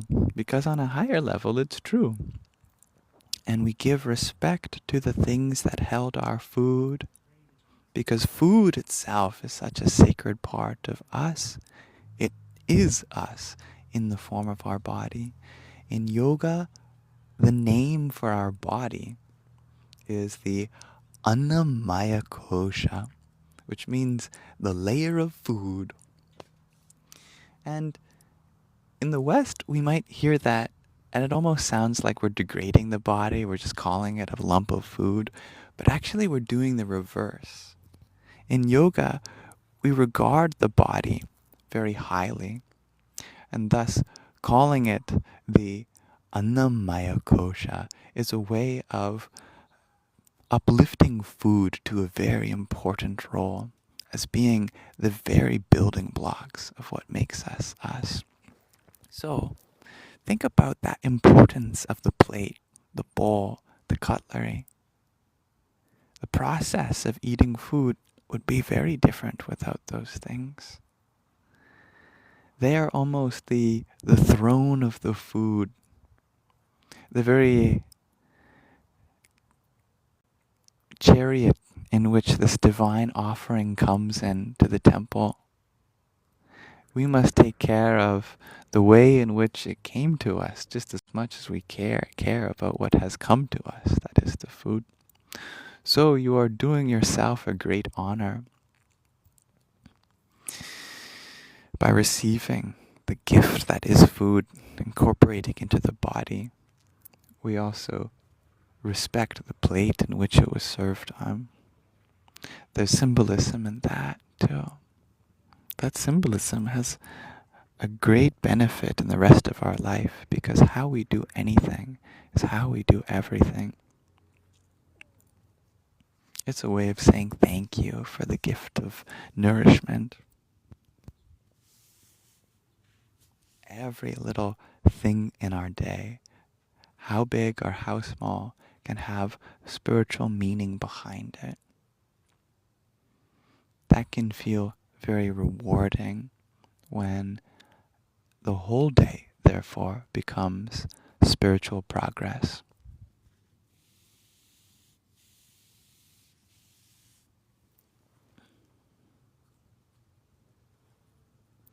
A beautiful saying, dear little wing Nico. You say, "Thank you, Lord, for I am grateful for every mouth and every plateful." And it rhymes too. I like that.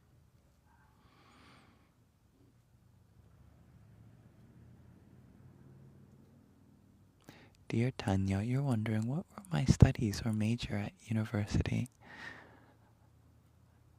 At university, I had yet to ever officially declare a major, so I studied many things, yet most of my studies took place outside the classroom than in them. Although I had taken courses in chemistry and English, mathematics, philosophy, physics, etc. The amount of time I spent skipping class was much more than the amount of time I spent in class. And I was learning so much about the world because if you were thinking I was skipping class to go party, actually, I was skipping class to go learn things online. The very same material that was taught in the class. Like, instead of going to math class, I'd stay home and just learn different kinds of math than the kinds that were in that unit. I remember trying to express this to my math teacher, having failed Calculus 3 for the third time in a row. I said, I have to admit, I only showed up to class twice, and I know my grade is at 7%. Is there any way you can pass me? I was doing math. I was just studying the Riemann hypothesis instead. And they have yet to reply to that email still, years later. So eventually I dropped out of university because I realized everything I want to learn is already online, or something that I can discover in my own free time. And although many people's career paths may require them a certificate, I knew, and hello Sandy, and I knew that my path, I wanted to be free from any certification. Hello beautiful Sandy Beans.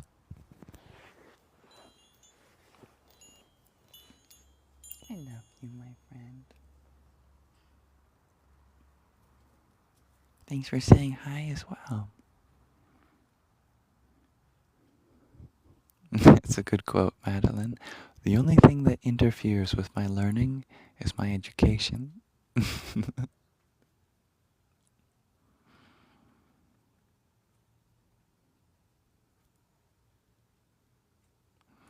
Guru, you just want to know what I'm smoking. Some good stuff. Actually, the only thing that I've lit today, and verily any day, is incense, if anything. Here's the end of this incense stick today. I do consider it a kind of compliment that, as though I were under the influence of something, people come to this live stream and they see someone very blissed out. It tells me that I am doing something right and getting high on life, and you can too. To me, the most powerful spiritual experiences are the ones you have while entirely sober. For spiritual experiences themselves are very sobering.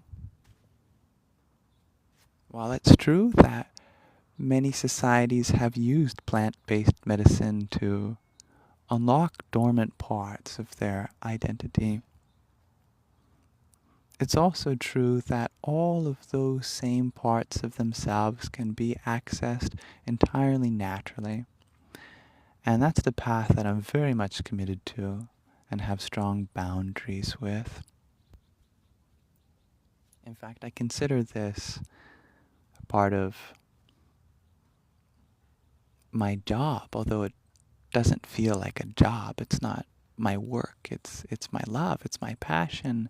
I do hold myself to the same accountability and responsibility had I been in any other profession, that I'm very clear that I never do any sort of work or service under the influence of anything. And that's true in my personal practice also. It's been many years since I touched any substance, not even alcohol, not even any prescription medication. And that's my personal choice. I place no judgment on anyone who finds themselves in that chapter of their life at this time. I feel very privileged to have a mind and body where I can feel comfortable in this state without any external support like that. It's a beautiful system, this human biology, and it can do everything by itself when it comes to the experiences that you can get from the outside, but from the inside, if we let it. And that's something that I would like to inspire and others too, if you feel drawn to that.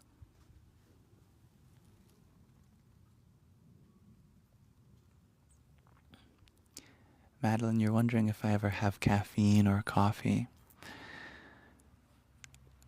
I don't drink coffee, but every now and then I will have a green tea or a matcha. Not so much for the caffeine as much as for the other important molecules in that green tea or matcha, like the polyphenols, like the L-theanine, especially that balance out the caffeine. Hello, my beautiful love. You are back from work today. I'm so proud of you. I'm on live. Sandy has come to say hi. Sandy is proud of you too. And you are beautiful as ever. Always nice to see you, my love. Pardon? Say that again? You'll tell me later? Okay.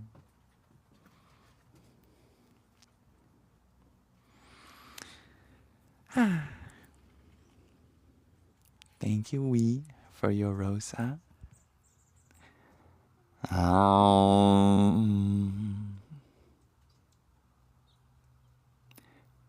Nityaya Namaha. Salutations to the moon, as she who art eternal. Jeremiah, you had asked, can you get sober by meditating? Well, as long as you're not touching any substance while meditating, then naturally you're going to get sober by just body's flushing everything out. Your system is resetting. Yet I also know what you mean, that through consistent practice of meditation, can we rely less and less on these substances? And absolutely, yeah, there are many, many people that accredit their meditation practice as being not only helpful, but the major cause of finding some other practice to do that gets them feeling a similar state as any other substance. If you want to feel under the influence of any substance, you can meditate yourself into that state. It is entirely possible and inevitable that you are going to experience these things.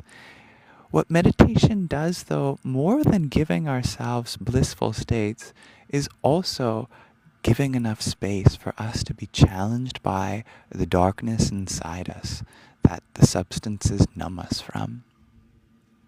And that's the most sobering part of meditation.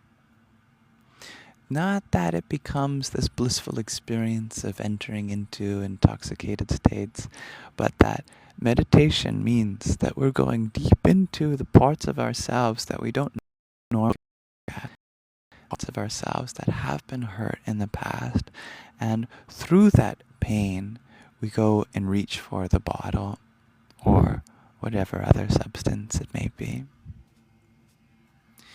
Meditation is a lot like self-directed therapy because it's about opening up a space to self-reflect, explore our own traumas, and find healing.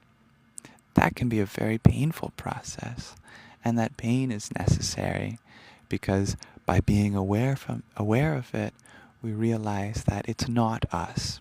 Something that we've held as a part of our identity for so long can finally be freed, especially when it comes from the trauma we've experienced from others in our past. When we really take the time and space to look at these parts of ourselves, our fears, our insecurities, that we're not good enough, that we'll never be good enough, or that we shouldn't speak up, or that we aren't allowed to be this way or that, we realize that these never were true parts of ourselves. These were things that we've dragged in, like on the bottom of our shoe from the outside world. And cleaning the inner space through the power of awareness is very deeply sobering.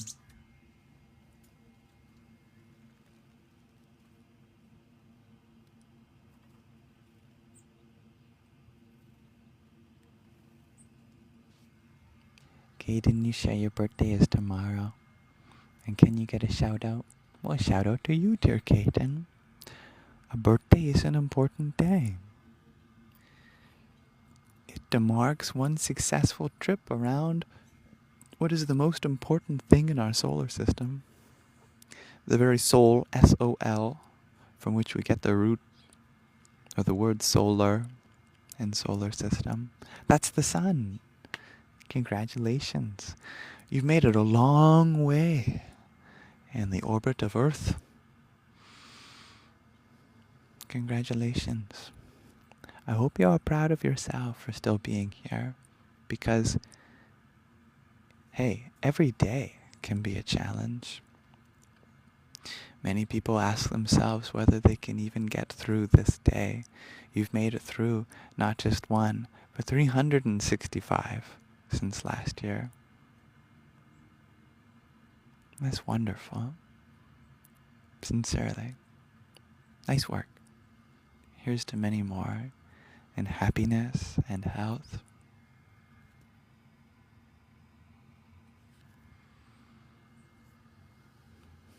Thank you, Bhavi, for your heart me.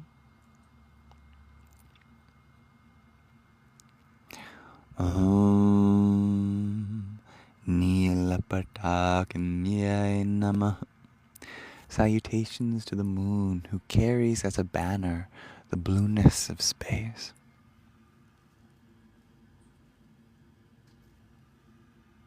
Oh, if that did bring tears, dear Caden, as with all tears in life, we deserve to let them flow. I think it's a tragedy when we tell someone, don't cry, it's okay. We should say, you can cry, it's okay. It's how our body cleanses, it's how our body releases. Holding all that stuff in is how we build up adverse health. If we want to be healthy and happy, we have to let our body release. Emotional cleansing is one of the deepest layers of cleansing that you can find health.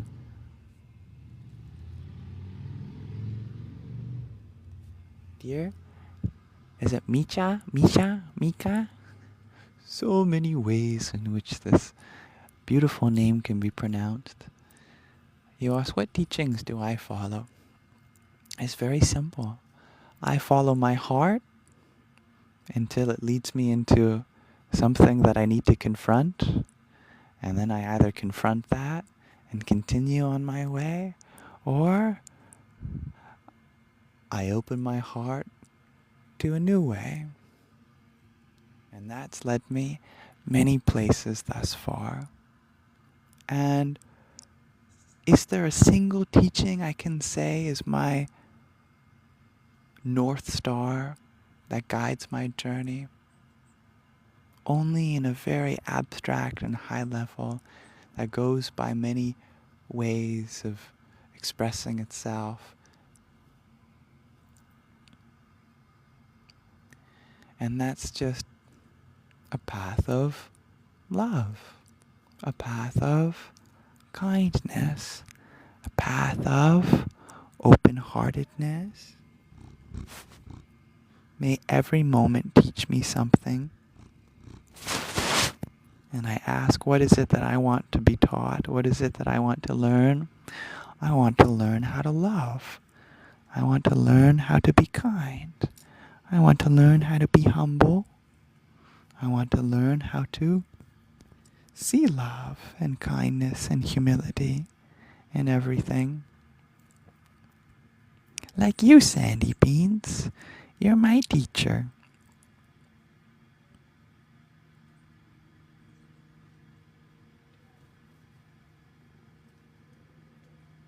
Is there a bird? Yeah. Oh, it's that bird that always says hi. Hello. That bird's like, wait, you two know each other? That guy who's always hunting us?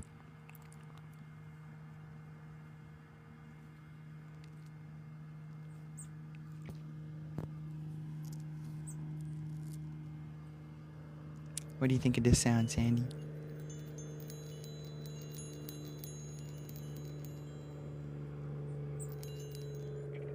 I know there's a bird.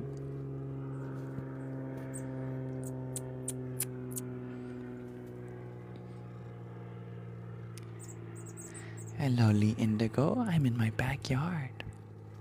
You're welcome. Mika Micha Micha. Thank you, Prem Samarpan, for your 6 roses.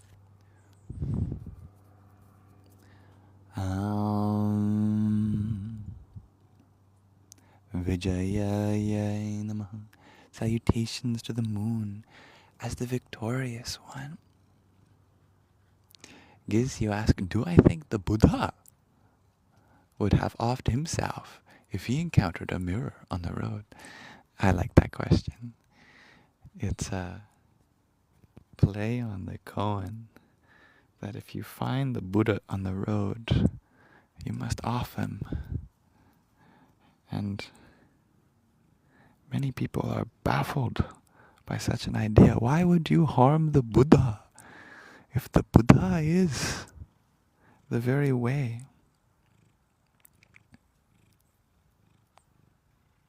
Of course, it's a way of saying, if you believe yourself to be the Buddha, then you have to let that notion die, because it's known as the golden tether or the golden chain. It's made of gold. It's very nice. It's beautiful. It's precious. Yet it's also a chain. It's meant to restrain. And to believe very highly that one is esteemed in some way more than others is a restraint in our part, because it prevents us from empathizing with every part of the journey. Can we see ourselves at each the beginning, the middle, and the end? Do we have to feel like there is a linear progression and some people are higher than lower and we are higher and lower? Or can we see how the whole journey takes place now? It's very freeing to allow yourself to still be a beginner no matter how advanced you are. And it's also very empowering to remember that you are advanced in many ways, even if you feel like you are a beginner. Great equalizer on the spiritual path that koan points to. So what about for the actual historical Siddhartha Gautama, which is known as the Buddha? Did the Buddha himself have to come face to face with the idea of him being the Buddha was a restriction on his path? That's a very good question. I imagine there probably are many stories where in the Buddha's journey, I think it happened actually pretty early on, to be honest.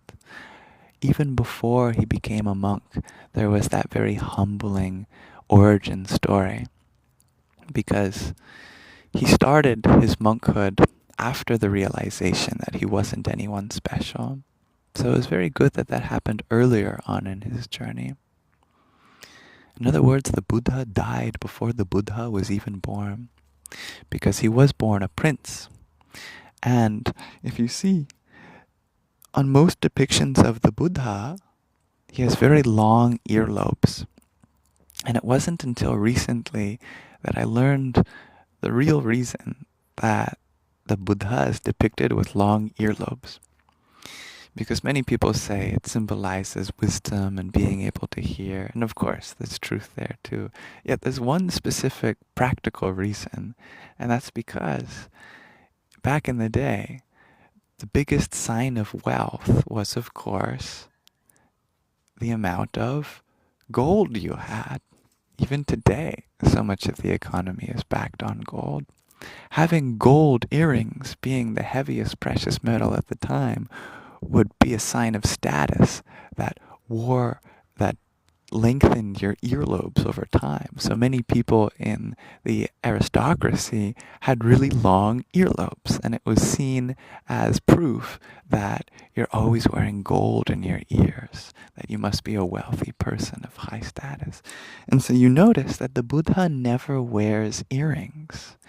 That's because he took them off. And that's the great symbolism of the Buddha's long earlobes, is that he used to be wearing gold in his ears. In some sense, his hearing was plugged by how much possession he had. And when he finally took them off, the absence of an earring, whilst retaining the length of the earlobes, was proof that he had renounced his royal beginnings.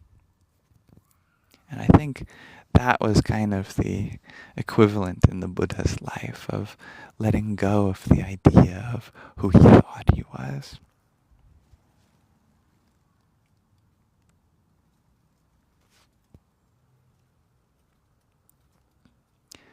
Chloe, you share Buddha was also depicted as bald and fat, or chubby, you mean.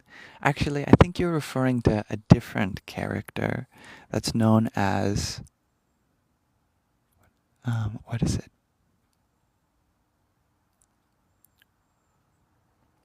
Someone remind me. It's very similar.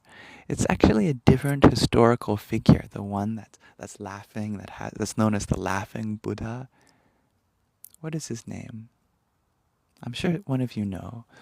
It's actually a different historical person. There's a Chinese monk. That's right, Kaokiji. Budai. That's right, Budai. Many people see the depiction of the chubby, so-called laughing Buddha, but that's a different historical figure altogether.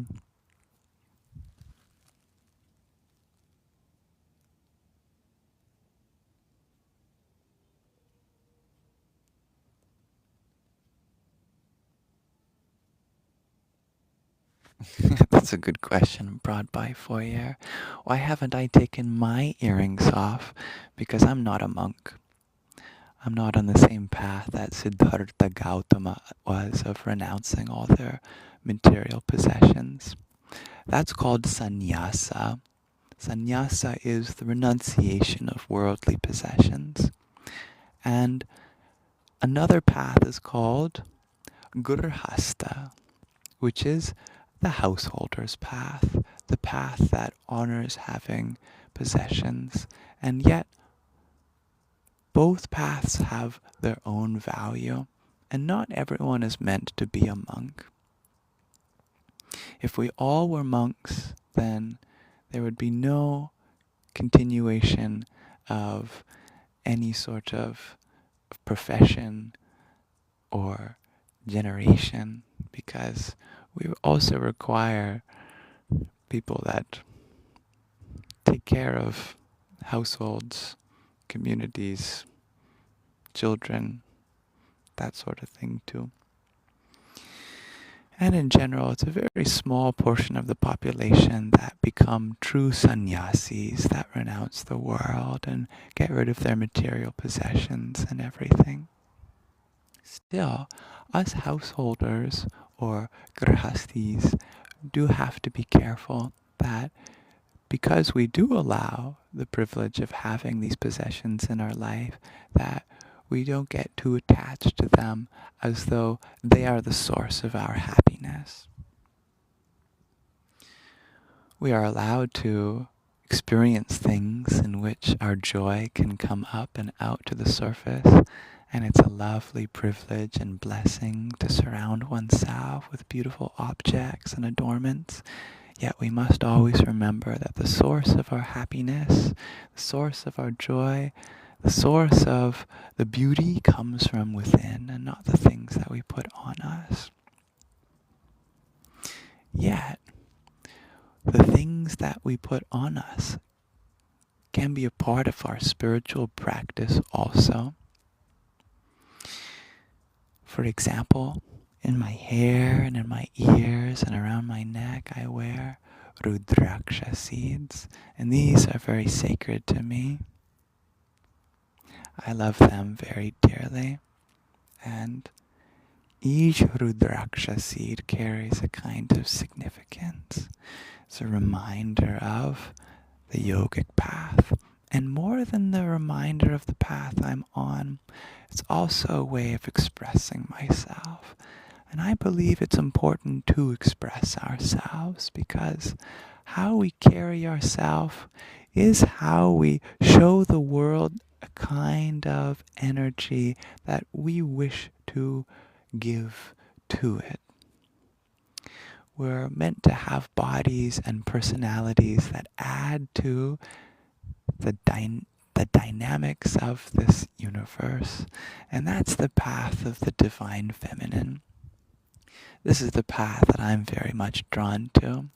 It's a path that looks to the creation and sees it as a beautiful thing to want to be a part of, to join the party, to dance and play along the way. And part of that for me means getting to dress up, play my role. Looking around, I see how Mother Nature adorns herself in galaxies and stars and planets, and me. We are the adornments of Mother Nature. And rather than trying to make myself to something that I'm not already, I look for her for inspiration and wish to share in the practice of beautifying this world through the sacred practice of art and tradition and crafts. That makes me feel like I am a part of this rich human tradition of living, of healing, of playing, of nurturing, and all of that brings joy from me into this world.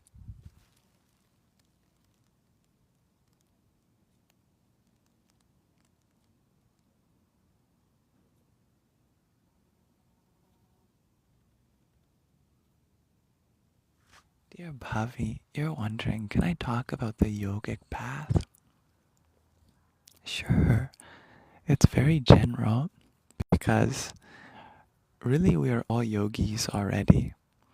Yoga is, by my definition, the all-inclusive path that everyone has been on and always will be on.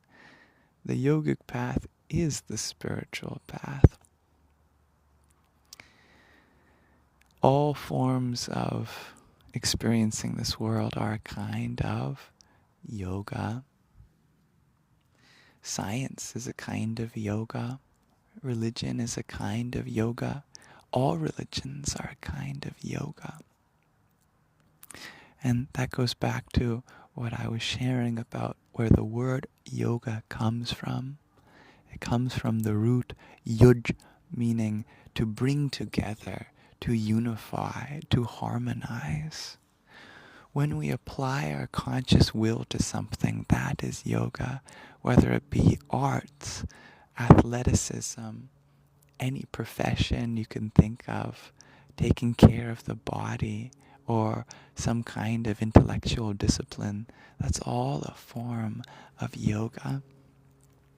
And so the yogic path really isn't about anything specific as much as it is bringing your entire path into oneness. Whatever it is you're doing, do it with the whole of your being. That is yoga.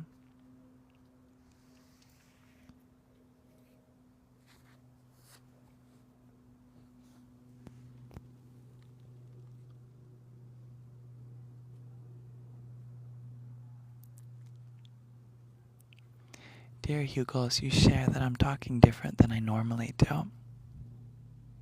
That's because today I've decided to talk very quietly. I notice that depending on the place in the body that I speak from, and you can try this for yourself too, that a different energy is conveyed, whether we're talking from our head or our throat or our heart or even from our gut. today I've been wanting to speak from the heart, and this is naturally what my voice sounds like when we speak from the heart, and you can try it too.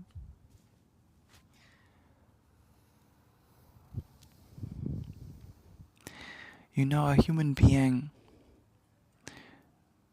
has many different ways of expressing themselves. I find that a lot of people in the neurotypical world, they believe that they have to present themselves as one way all the time to every person and every moment. And we call that masking, when we create a persona that has to be this concrete identity of who you are in every moment. It's really freeing to remember that being human means that you have different feelings on different days. And sometimes on different days you might feel more like this or might feel more like that.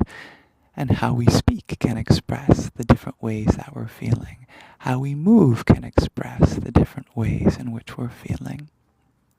So that no one is ever restricted to having to fit some template or stereotype of who they are. When I'm live streaming, you get a certain perception of me. When I'm with my family gets a certain perception of me. When I'm at my doctor gets a certain perception of me. Because each environment and verily each moment leads to expressing a different part of me. And who I am and who you are depends on what part that you are allowing to come to the surface at that moment. If we only ever allow the exact same part of ourselves to come to the surface, then how are we truly exploring the diversity of our full expression? That's the path of the Divine Feminine. She wants us to explore all the different parts of our mind, body, heart, soul, and everything in between and beyond. And that means having a kind of allowance for learning different things about yourself and the ways in which you can communicate and interact with people.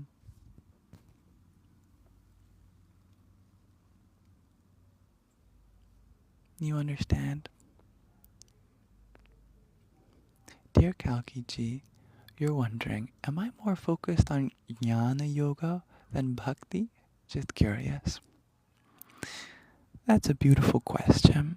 And your question comes from the trifold representation of yoga that's expounded by Krishna in the Bhagavad Gita, for example, where Krishna, a form of the divine, shares to Arjuna, a humble student in the middle of a very big conflict going on, that in general there are three forms of yoga. There's karma yoga, jnana yoga, and bhakti yoga. Karma yoga is the yoga of action. It's finding the bulk of our spiritual practice in our work, in what we do, in what we physically engage in day to day. Jnana yoga is the yoga of knowledge, of study, of reflection, of learning the ancient scriptures, of practicing the higher arts of intellectual discrimination, and processing very powerful and profound philosophical statements. That's jnana yoga. That's one of the yogas you're asking about. And then there's bhakti yoga. This is the yoga of love and devotion, particularly in the context of some Ishtadeva, some personal divine form like Krishna or Shiva, or in other religions like towards Jesus, or whatever other path that religion might take you in towards a deity of some kind. That's bhakti yoga. So you're wondering if I lean more towards jnana yoga or bhakti yoga. And the answer is, I don't think I personally lean towards any more than the other. I feel like all three have an equal part in my life. My bhakti yoga is more private and personal, which I believe is what it should be, because especially today, when we outwardly make devotion something of a spectacle or something to conflate with others' devotion, that it can lead to a lot of conflict.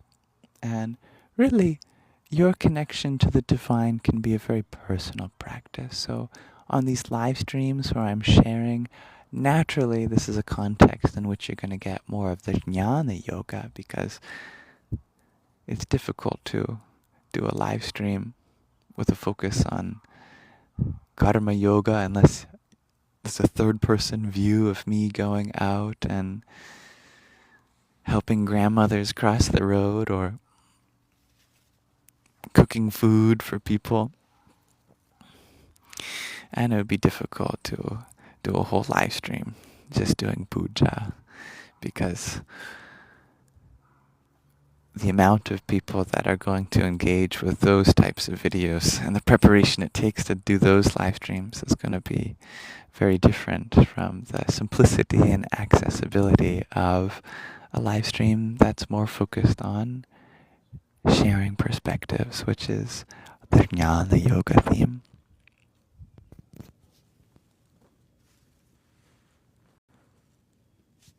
You understand?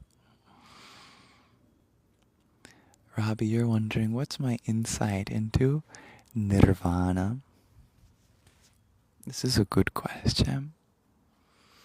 Nirvana is normally spoken of in a Buddhist context. It's a concept that's often parallel to or in complement to samsara. Samsara and nirvana, these are the polarities of this concept. Samsara is the cycle of suffering. Nirvana is the freedom from that cycle of suffering.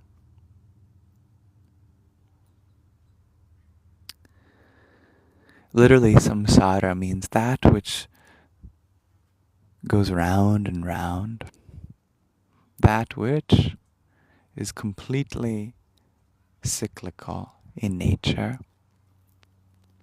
Nirvana literally means an extinguishing of sorts, a blowing out, an emptiness.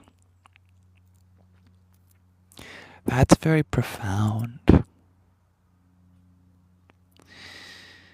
because it frames the world of suffering and the world of peace as being of very different natures. Samsara is involvement with the cause and effect of this world. And nirvana is something that transcends any kind of form. So many people literally interpret that. If samsara is the cycle of birth and death, for example, and this whole universe is an experience that we can have through our cycles of births and deaths. Through incarnation, we only get met with some other part of this universe. Then to escape the whole manifest reality of cause and effect, nirvana means to absorb oneself in a kind of nothingness, a kind of void, a kind of shunyavada behind this whole world.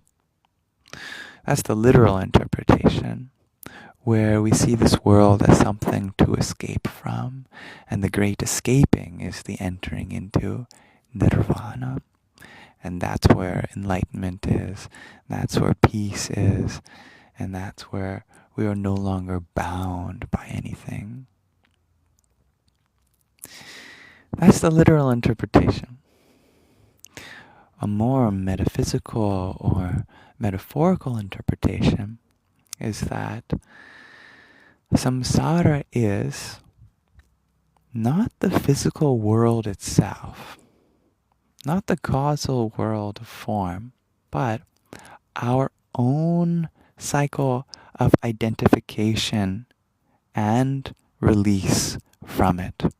That we're seeking something in it and then trying to run away from it. That we are going towards and away, closer and farther. We think there's something to attain in this world, and then we're trying to escape this world. And so that sense even includes the search for nirvana of the first sense that we described. That if you're trying to escape this world, then even that is part of the samsara, because it's part of the cycle of identifying and then trying to disidentify. And then in this case, nirvana would therefore be breaking the cycle of trying to attain something in this world or escape it completely. You're not going after some material gain, nor do you think spiritual gain means leaving the world behind.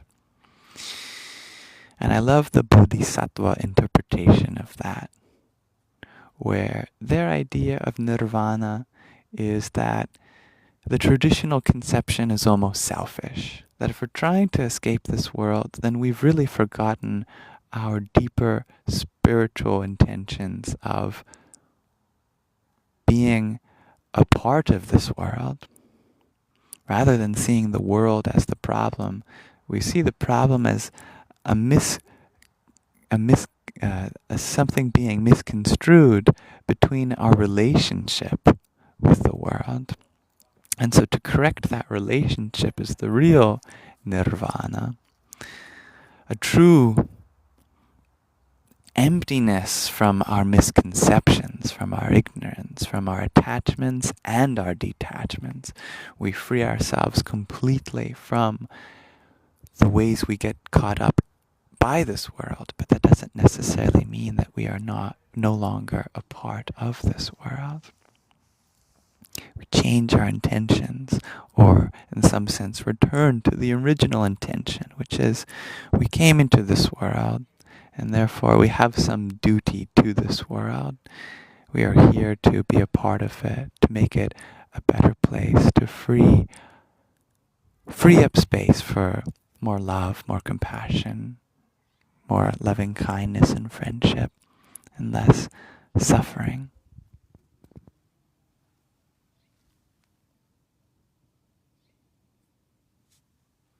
Thank you, dear Nate, for your rose.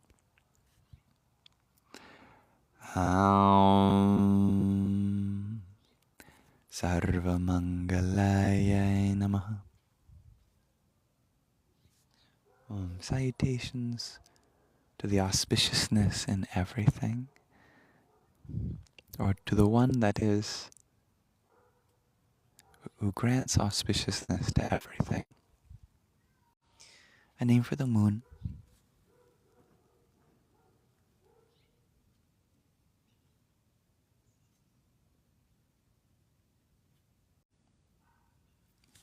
DRR. You share, you're trying to conceptualize not wanting to escape the world. It's very good. Yeah. DRR, you ask, is desiring to attain enlightenment considered attachment to this world? Yes, it is. And that is the great secret. And I'll tell you why, in my opinion.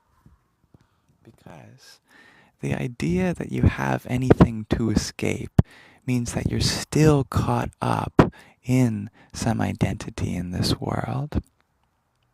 Because if enlightenment, by a simpler definition, is the realization of the true reality of things, and the true reality of things has already been free from suffering since the beginning, then the belief that we have some place to get that's separate from the true reality of things implies that deep down we're still attaching ourselves to something other than the true reality of things, the true nature of oneself and the universe. How can I clarify that?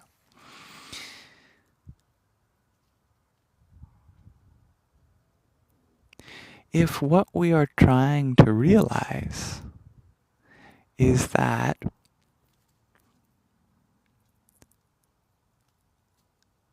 everything in this world is always changing, and yet none of that change affects the true nature of the witness itself, that you are, the consciousness, the awareness, then that consciousness, awareness is already free from suffering, is already something that contains within it the whole world.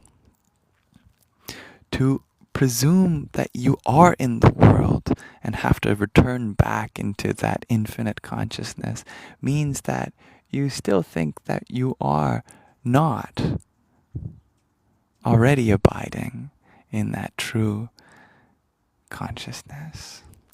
And here we are using more terminology from the Atman perspective rather than the Anatman perspective.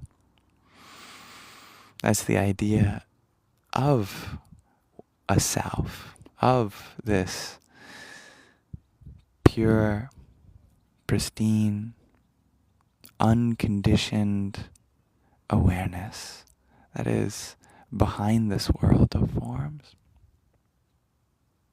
But also from a more practical seeker's perspective, the idea that you have anything to attain that's bigger than just wanting to help people makes it seem like wanting to help people or being of service to this world is somehow some lesser attainment, when really it is the highest attainment at all. If you're seeking for some realization that separates you from others, then that seeking is still selfishly motivated, because we're still wanting to be someone that sets us apart from others. And really, what should set us apart is not having something that others don't, but recognizing that all beings should have access to the same blessings and privileges. And then recognizing all beings as part of oneself, one consciously goes into the system because you know that by serving them, you are serving oneself. And then enlightenment is a byproduct of that. Because why would the universe give enlightenment to a being that's just going to use it for themselves to escape reality? Enlightenment is something that helps a person be of service to others. The universe first wants to see if you are a good servant to others. And the greater the servant you are to others, the more enlightenment comes your way. Not for your personal use, but for others' personal use. That is to say, enlightenment isn't yours. It's everyone's. The purpose of your peace, your happiness, and your joy isn't to have it all to yourself. It's to share it. And in order to indicate to the universe that we are worthy of experiencing that wholeness, that fullness, that completion, we have to show to the rest of this universe that we are going to share it. And that starts small in little ways. Whatever makes you happy, you make sure that that happiness becomes a gift to at least one other person in your life. If you are in a good mood, then go and do something kind.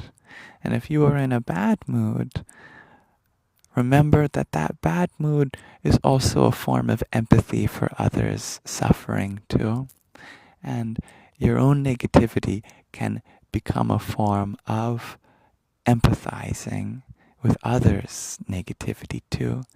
Because by sharing our vulnerability, we remember that we are all connected too. And it's that interconnectedness, that wholeness of being a part of something much greater than just this body, this mind, that we start to abide in that feeling beyond all feelings, that all is one. Then you truly know yourself to be more beyond this body, beyond this mind.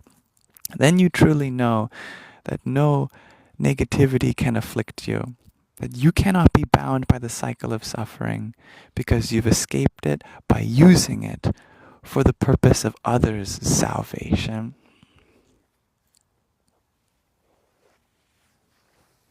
And that immediately reframes enlightenment from being this personal attainment in time to a universal journey which is always in this moment. How is it that the great enlightened masters have shared that enlightenment is always there and yet we don't feel it? Because the chance to do good for others is always there. Even if you're alone and no one else is around, can you hold space for suffering? Can you find forgiveness within yourself? Can you remember that your purpose is so much more than just to acquire things for yourself, but go out and serve the whole world? And even in that moment, even alone in your room, you are connecting to the whole. And there is illumination. Even if you send your heart out to someone in this world, to intend that no one may feel alone, from your bedroom you become an enlightened yogi who is there comforting another soul because something keeps you up at night and you know that there are so many others who can't sleep at night, and therefore your heart holds space for them too. And you are not alone, and therefore they are not alone. The journey does not have to look like some ladder to climb from the outside, but a simple and gradual process of finding yourself in everybody else.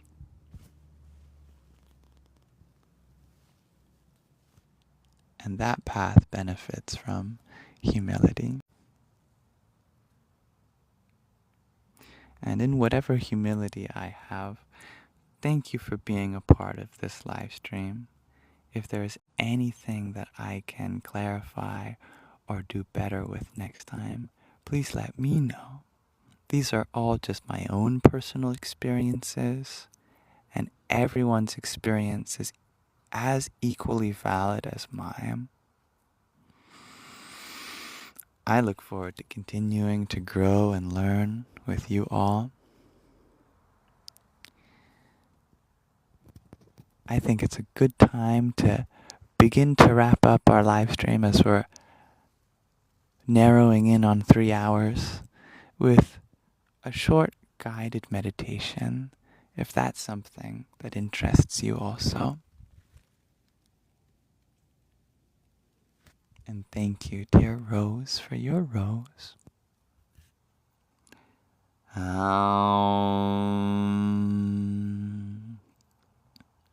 Jwalamaliniye namaha. Salutations to the moon as the one who wears a garland of fire.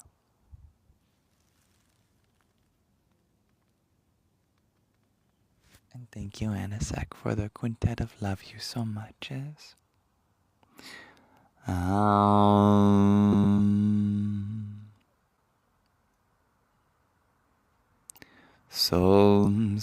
Maya Namah. Salutations to the elixir of moonlight. And if there was anything that was conveyed in my words that you felt that you needed to hear today, remember that it's all within you. That I can only touch another person's heart if our hearts already contain the same truth. And therefore, whatever I have to share is something that you may find within your own experience already. And if my words did not find a wholesome resolution within your heart, then that's okay too. Because I know that we all are receptive to different places in different ways. And sometimes what may be helpful for one person to hear may only remind us of things that may be hurting for other people to hear. And in that hurt, there's nothing personal. We all are on our own journeys of love and expression, and know that my intentions are with you all to be loved, happy, and healthy, even if we have differing perspectives on things. I still am grateful to be a part of this world with you. Never any expectation for what I share to be received in any particular way. Only love. Thank you, dear snowflake, for your heart meet too.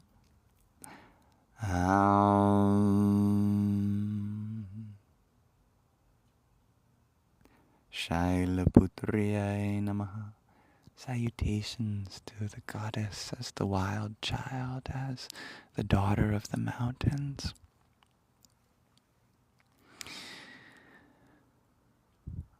I'm sure that there are many things that I could have said better in this live stream. And if you do hundreds of live streams, answer hundreds of questions in each live stream, naturally I'm going to come up and experience my own limitations. And some people catch me at different parts of the live stream. Some experiences, obviously, I've had a lot more of time to relay and practice sharing those things. Other experiences, I'm still learning how to relay things in a way that is received by others, in the way that my intentions can be heard as clearly as they feel in my heart. Thank you, Kalkiji, for your hand heart.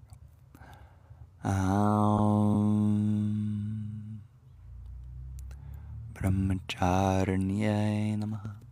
Salutation to the goddess, as she who follows the path towards the all-expansive one.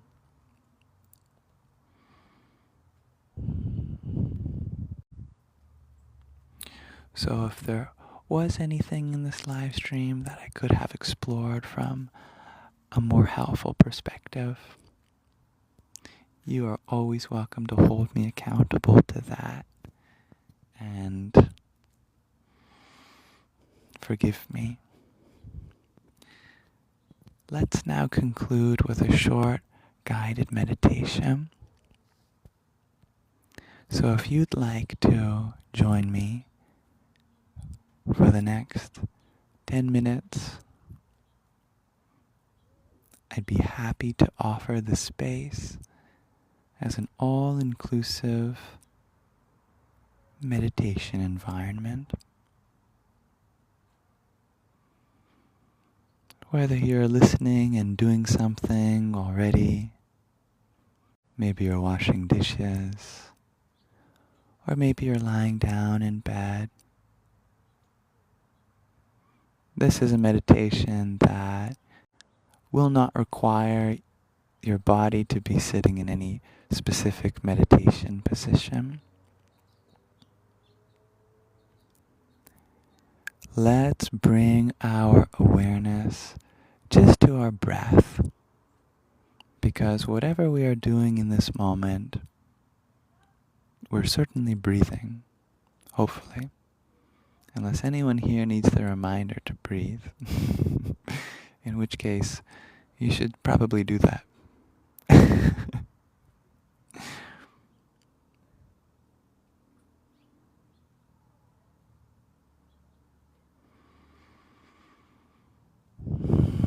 If we think about how important the breath is compared to all other important things for this body, a person can survive for months without food, weeks without sleep, days without water, and only minutes without air. So, of food, sleep, water, and air, in this sense, air is the most important.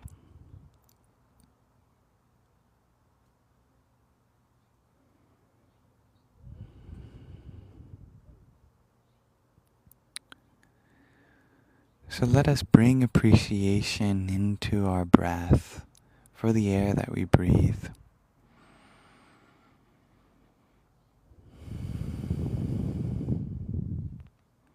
It is therefore the first and foremost thing that grounds us to this waking reality in our bodies.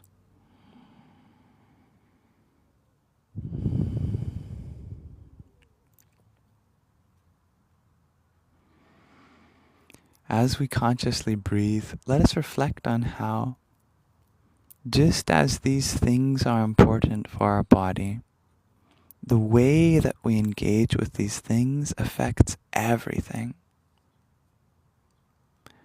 More than food being important, what exactly we eat affects how we feel, how we behave, how we are. More than sleep being important, how we sleep affects how we feel, how we behave, how we are. More than water being important, what we drink affects how we feel, how we are, how we are. And if we can see the truth in all of those importances in our life, then let us breathe in gratitude. Let us breathe away our worries.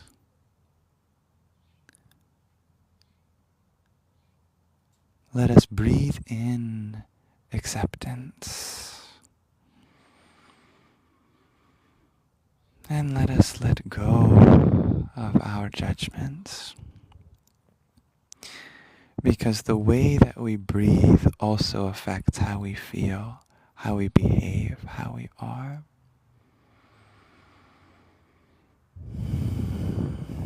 If we want to calm ourselves down or shift our emotional state, it all begins with addressing the way we're breathing now.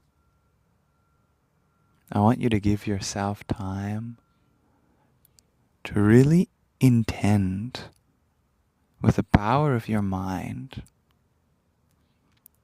a kind of feeling that you would like to imbibe on each inhale, and a kind of feeling that you would like to give away on the exhale.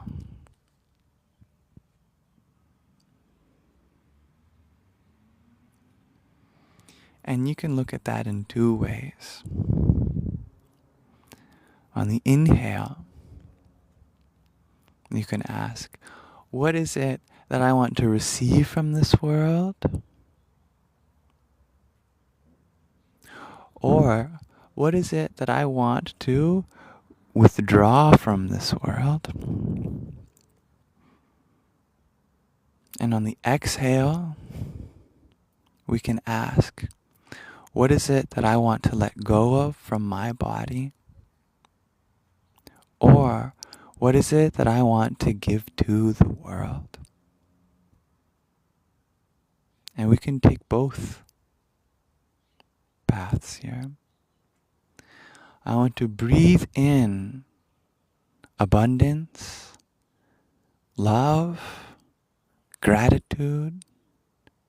I want to draw suffering away from this world, alchemize it in my soul, and I want to breathe out my suffering and give to the world love, abundance, health.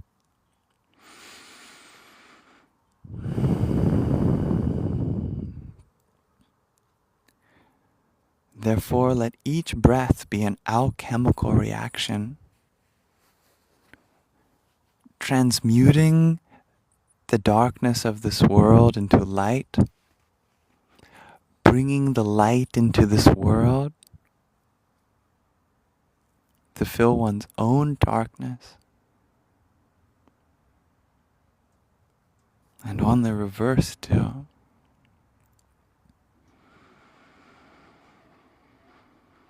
The inhale becomes cleansing. The exhale becomes cleansing. That we purify our environment and purify our inner landscape.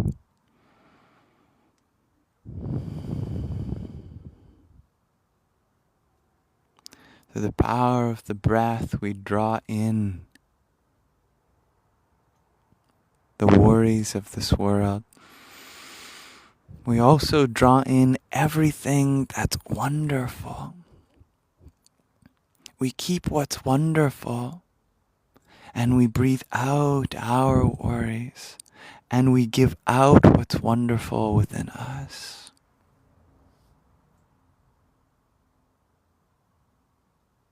We say, whatever capacity I have, O Lord, through me, let the sadness of the world dissolve into my soul that you are. And let myself retain everything wonderful to be reminded of. And of all the pains that are in me, let me breathe them out and let them dissolve into the world, so that they may become something better, so that energy may be reused. And let me breathe out all my blessings, all my privileges, so that I get to share them with this world. Let my breath be the great equalizer of what's within and what's without.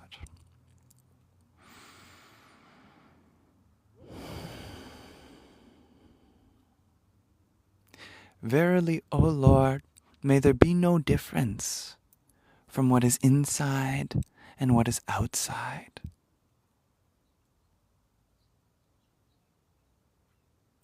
May all suffering dissolve in the interface of the self,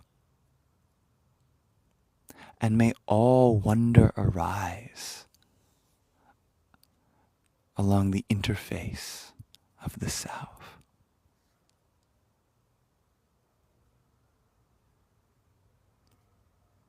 May the only difference, O Lord, between the inside and the outside world be the membrane upon which I transmute suffering into ecstasy, misery into joy.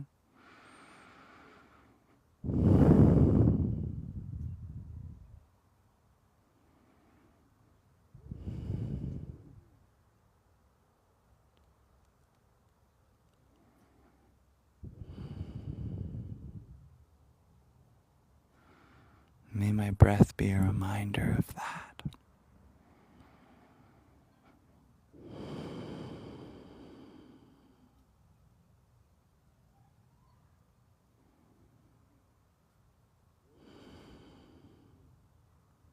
May I be healing to the world, and may the world be healing to me.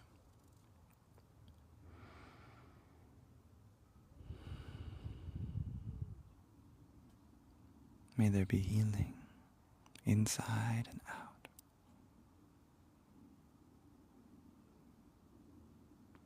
May healing come from me. May healing come to me. May we all be nodes on a network of an interconnected sharing of love, of peace.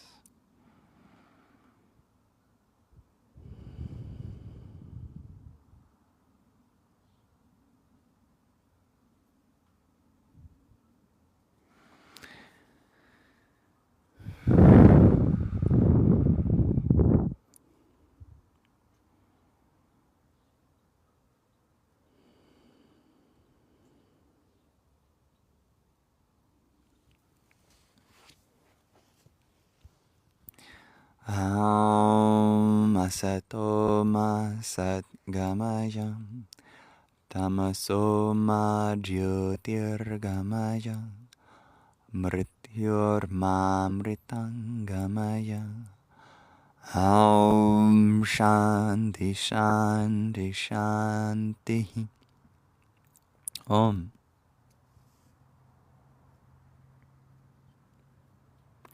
Lead what has yet to be real into reality. Lead darkness unto light. Lead what has yet to find eternity to eternity. Om. May there be peace in us. May there be peace in our environment. May there be peace in the forces that act on us.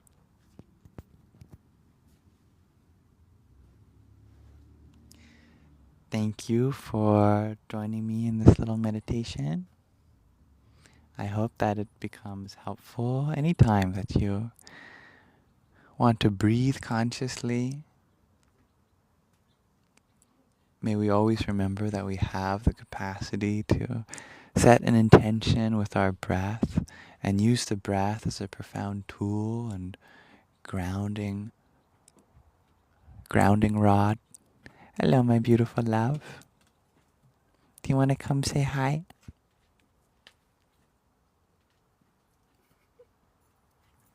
If you want, okay. Okay.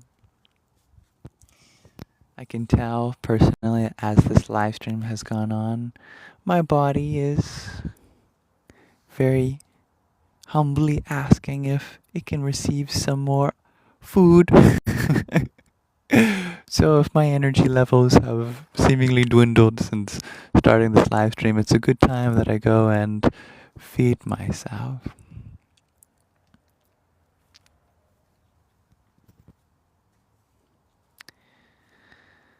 I want to give thanks to everyone who's here in this live stream. I want to give love to everyone who has already came and went from this live stream. Everyone is welcome to come and go as they please.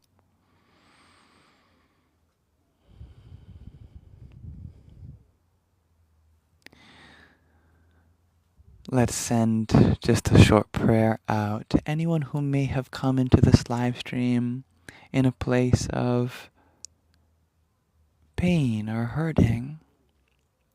And maybe they didn't mean to, but they shared that pain with us in a way that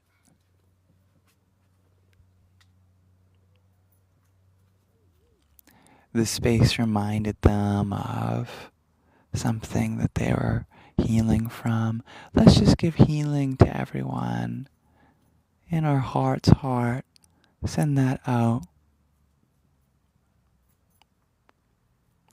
We might call them trolls. We might call them haters. But they're human beings just like you and I. And they're in their own part of their journey, which might be really challenging for them right now. Just as we all have our challenges. May their soul know that it's all going to be okay, and that they deserve to find peace and happiness within themselves also. And let me send love out to anyone who felt like they weren't welcome here, or just joined at a time where the context made it seem like the space was contrary to their views and their path. May everyone know that this path is inclusive to everyone. May everyone feel valid in whatever journey they're on. It's difficult to ascertain the intentions of a live stream on TikTok if we're just scrolling and we have so many other things going on in life.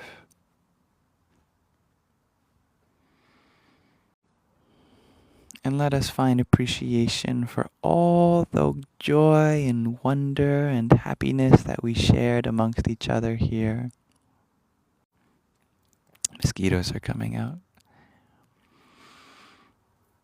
I am so grateful for all of the love shared amongst our community. May everyone who voluntarily wishes to share that joy experience it here as they wish. Otherwise, let us wish that there is a community somewhere for them that greets them in the way that they wish to be greeted, receives them in the way they wish to be received. If it looks like I'm doing light codes, I'm just swatting the mosquitoes away.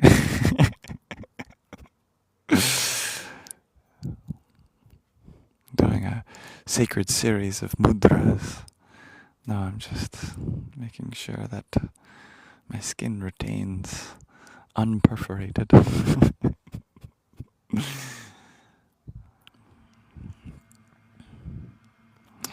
You know, the internet is a place where a lot of our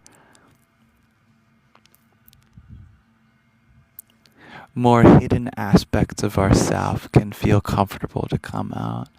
And in that sense, it's a blessing that people feel comfortable to share what is a kind of vulnerability with us.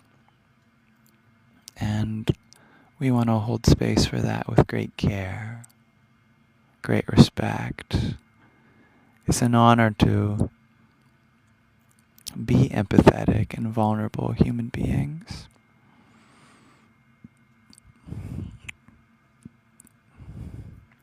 let us remember that we're all in this together.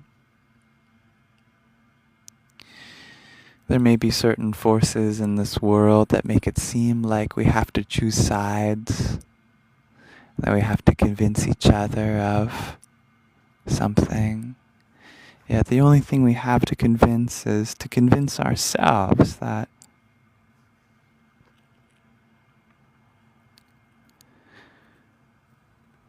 everyone is allowed to be exactly where they are in their in the journey that their life has taken them thus far.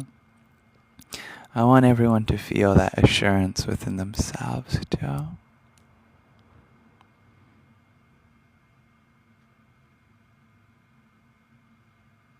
That this journey of life doesn't have to feel like a battle.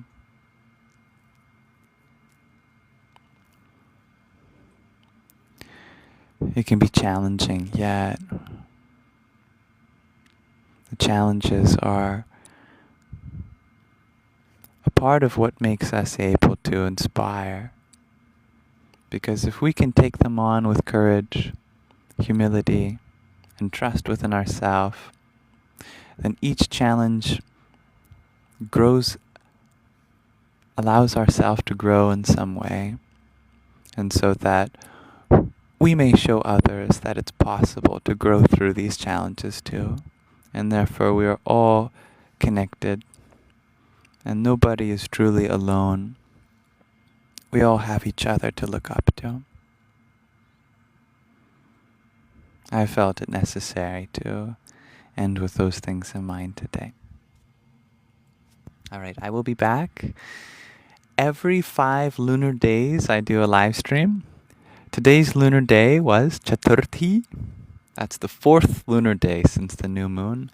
I will be live again on Navami, which is the 9th lunar day since the new moon. And I think right now the lunar days are lining up such that that is indeed and also 5 solar days. Sometimes the lunar calendar and the solar calendar can, because they're independent, have an extra day in between or a skipped day. Right now, I think 5 lunar days from now will also be 5 solar days from now. So August 7th, right? Is 2nd today? Yeah, I plan on being live again August 7th. And you can find out the whole lunar calendar on my website, the days that I do live streaming and everything else, at shakta.ca/calendar. And I've also made it so that you can now create your own lunar calendar there. I'm pretty excited about that. I just made an Instagram reel about that, how exactly it works. So you can time your life according to the phase of the moon. I find it very helpful to live on a lunar calendar rather than the solar calendar. It allows me to feel like I can focus on one specific thing every day and give myself plenty of time to rest and do other things. So if you go to my website, you can check out my calendar, and you can also create your own lunar calendar as well. If it's too complicated, there's a much simplified version that you can download that you just fill out each day of the lunar calendar. And even if that is too complicated, I'm happy to teach anyone how to create their own lunar calendar. So if you want to book a one-on-one session for that, or a meditation, or if we can explore anything else that's going on, I'd be happy to hold space for you. Speaking of lunar calendars, the days that I do one-on-one sessions are also according to my lunar calendar. Tomorrow I have space and time to do a one-on-one session for anyone. So if anyone wants to, please let me know. I'd be happy to hold space for you. They're all by donation, of course, so how much value that you are able to share, how much value you find in what we share, it's all dependent on an individual's situation in life, so I always want to adapt to that. right now you just reach out to me through Telegram or send me an email and we can set something up. We also have a Telegram group chat, which is for everyone to be able to communicate with each other freely in our community here, and that's inclusive to everyone. Being a part of the community doesn't mean anything formally. It just means that you attend these live streams or that you join the group chat. So I want to clarify that in case it sounds like you have to be a part of the community to join the Telegram group chat. It's like the other way around. That just joining the Telegram group chat is basically what it means to be a part of the community, and anyone is allowed to do that. You are welcome to. And there are no obligations or expectations that comes with. Just if you meet people here that you like to communicate with, or if you like to explore these ideas that we share in these live streams with, then I have that space open for everyone for free. And of course, I'll upload this live stream to my Yam Shakta Lives YouTube channel. And hopefully that's helpful if anyone appreciates the ability to rewatch certain things. That's all the announcements that I have. Again, thank you very much for being a part of the space with me today. Much love to everyone. If there's anything I can attend to next time, let me know or send me a message. I'm going to go take care of the temple of this body now. You go take care of the temple that is your body. Namo Vaha. Salutations to you all.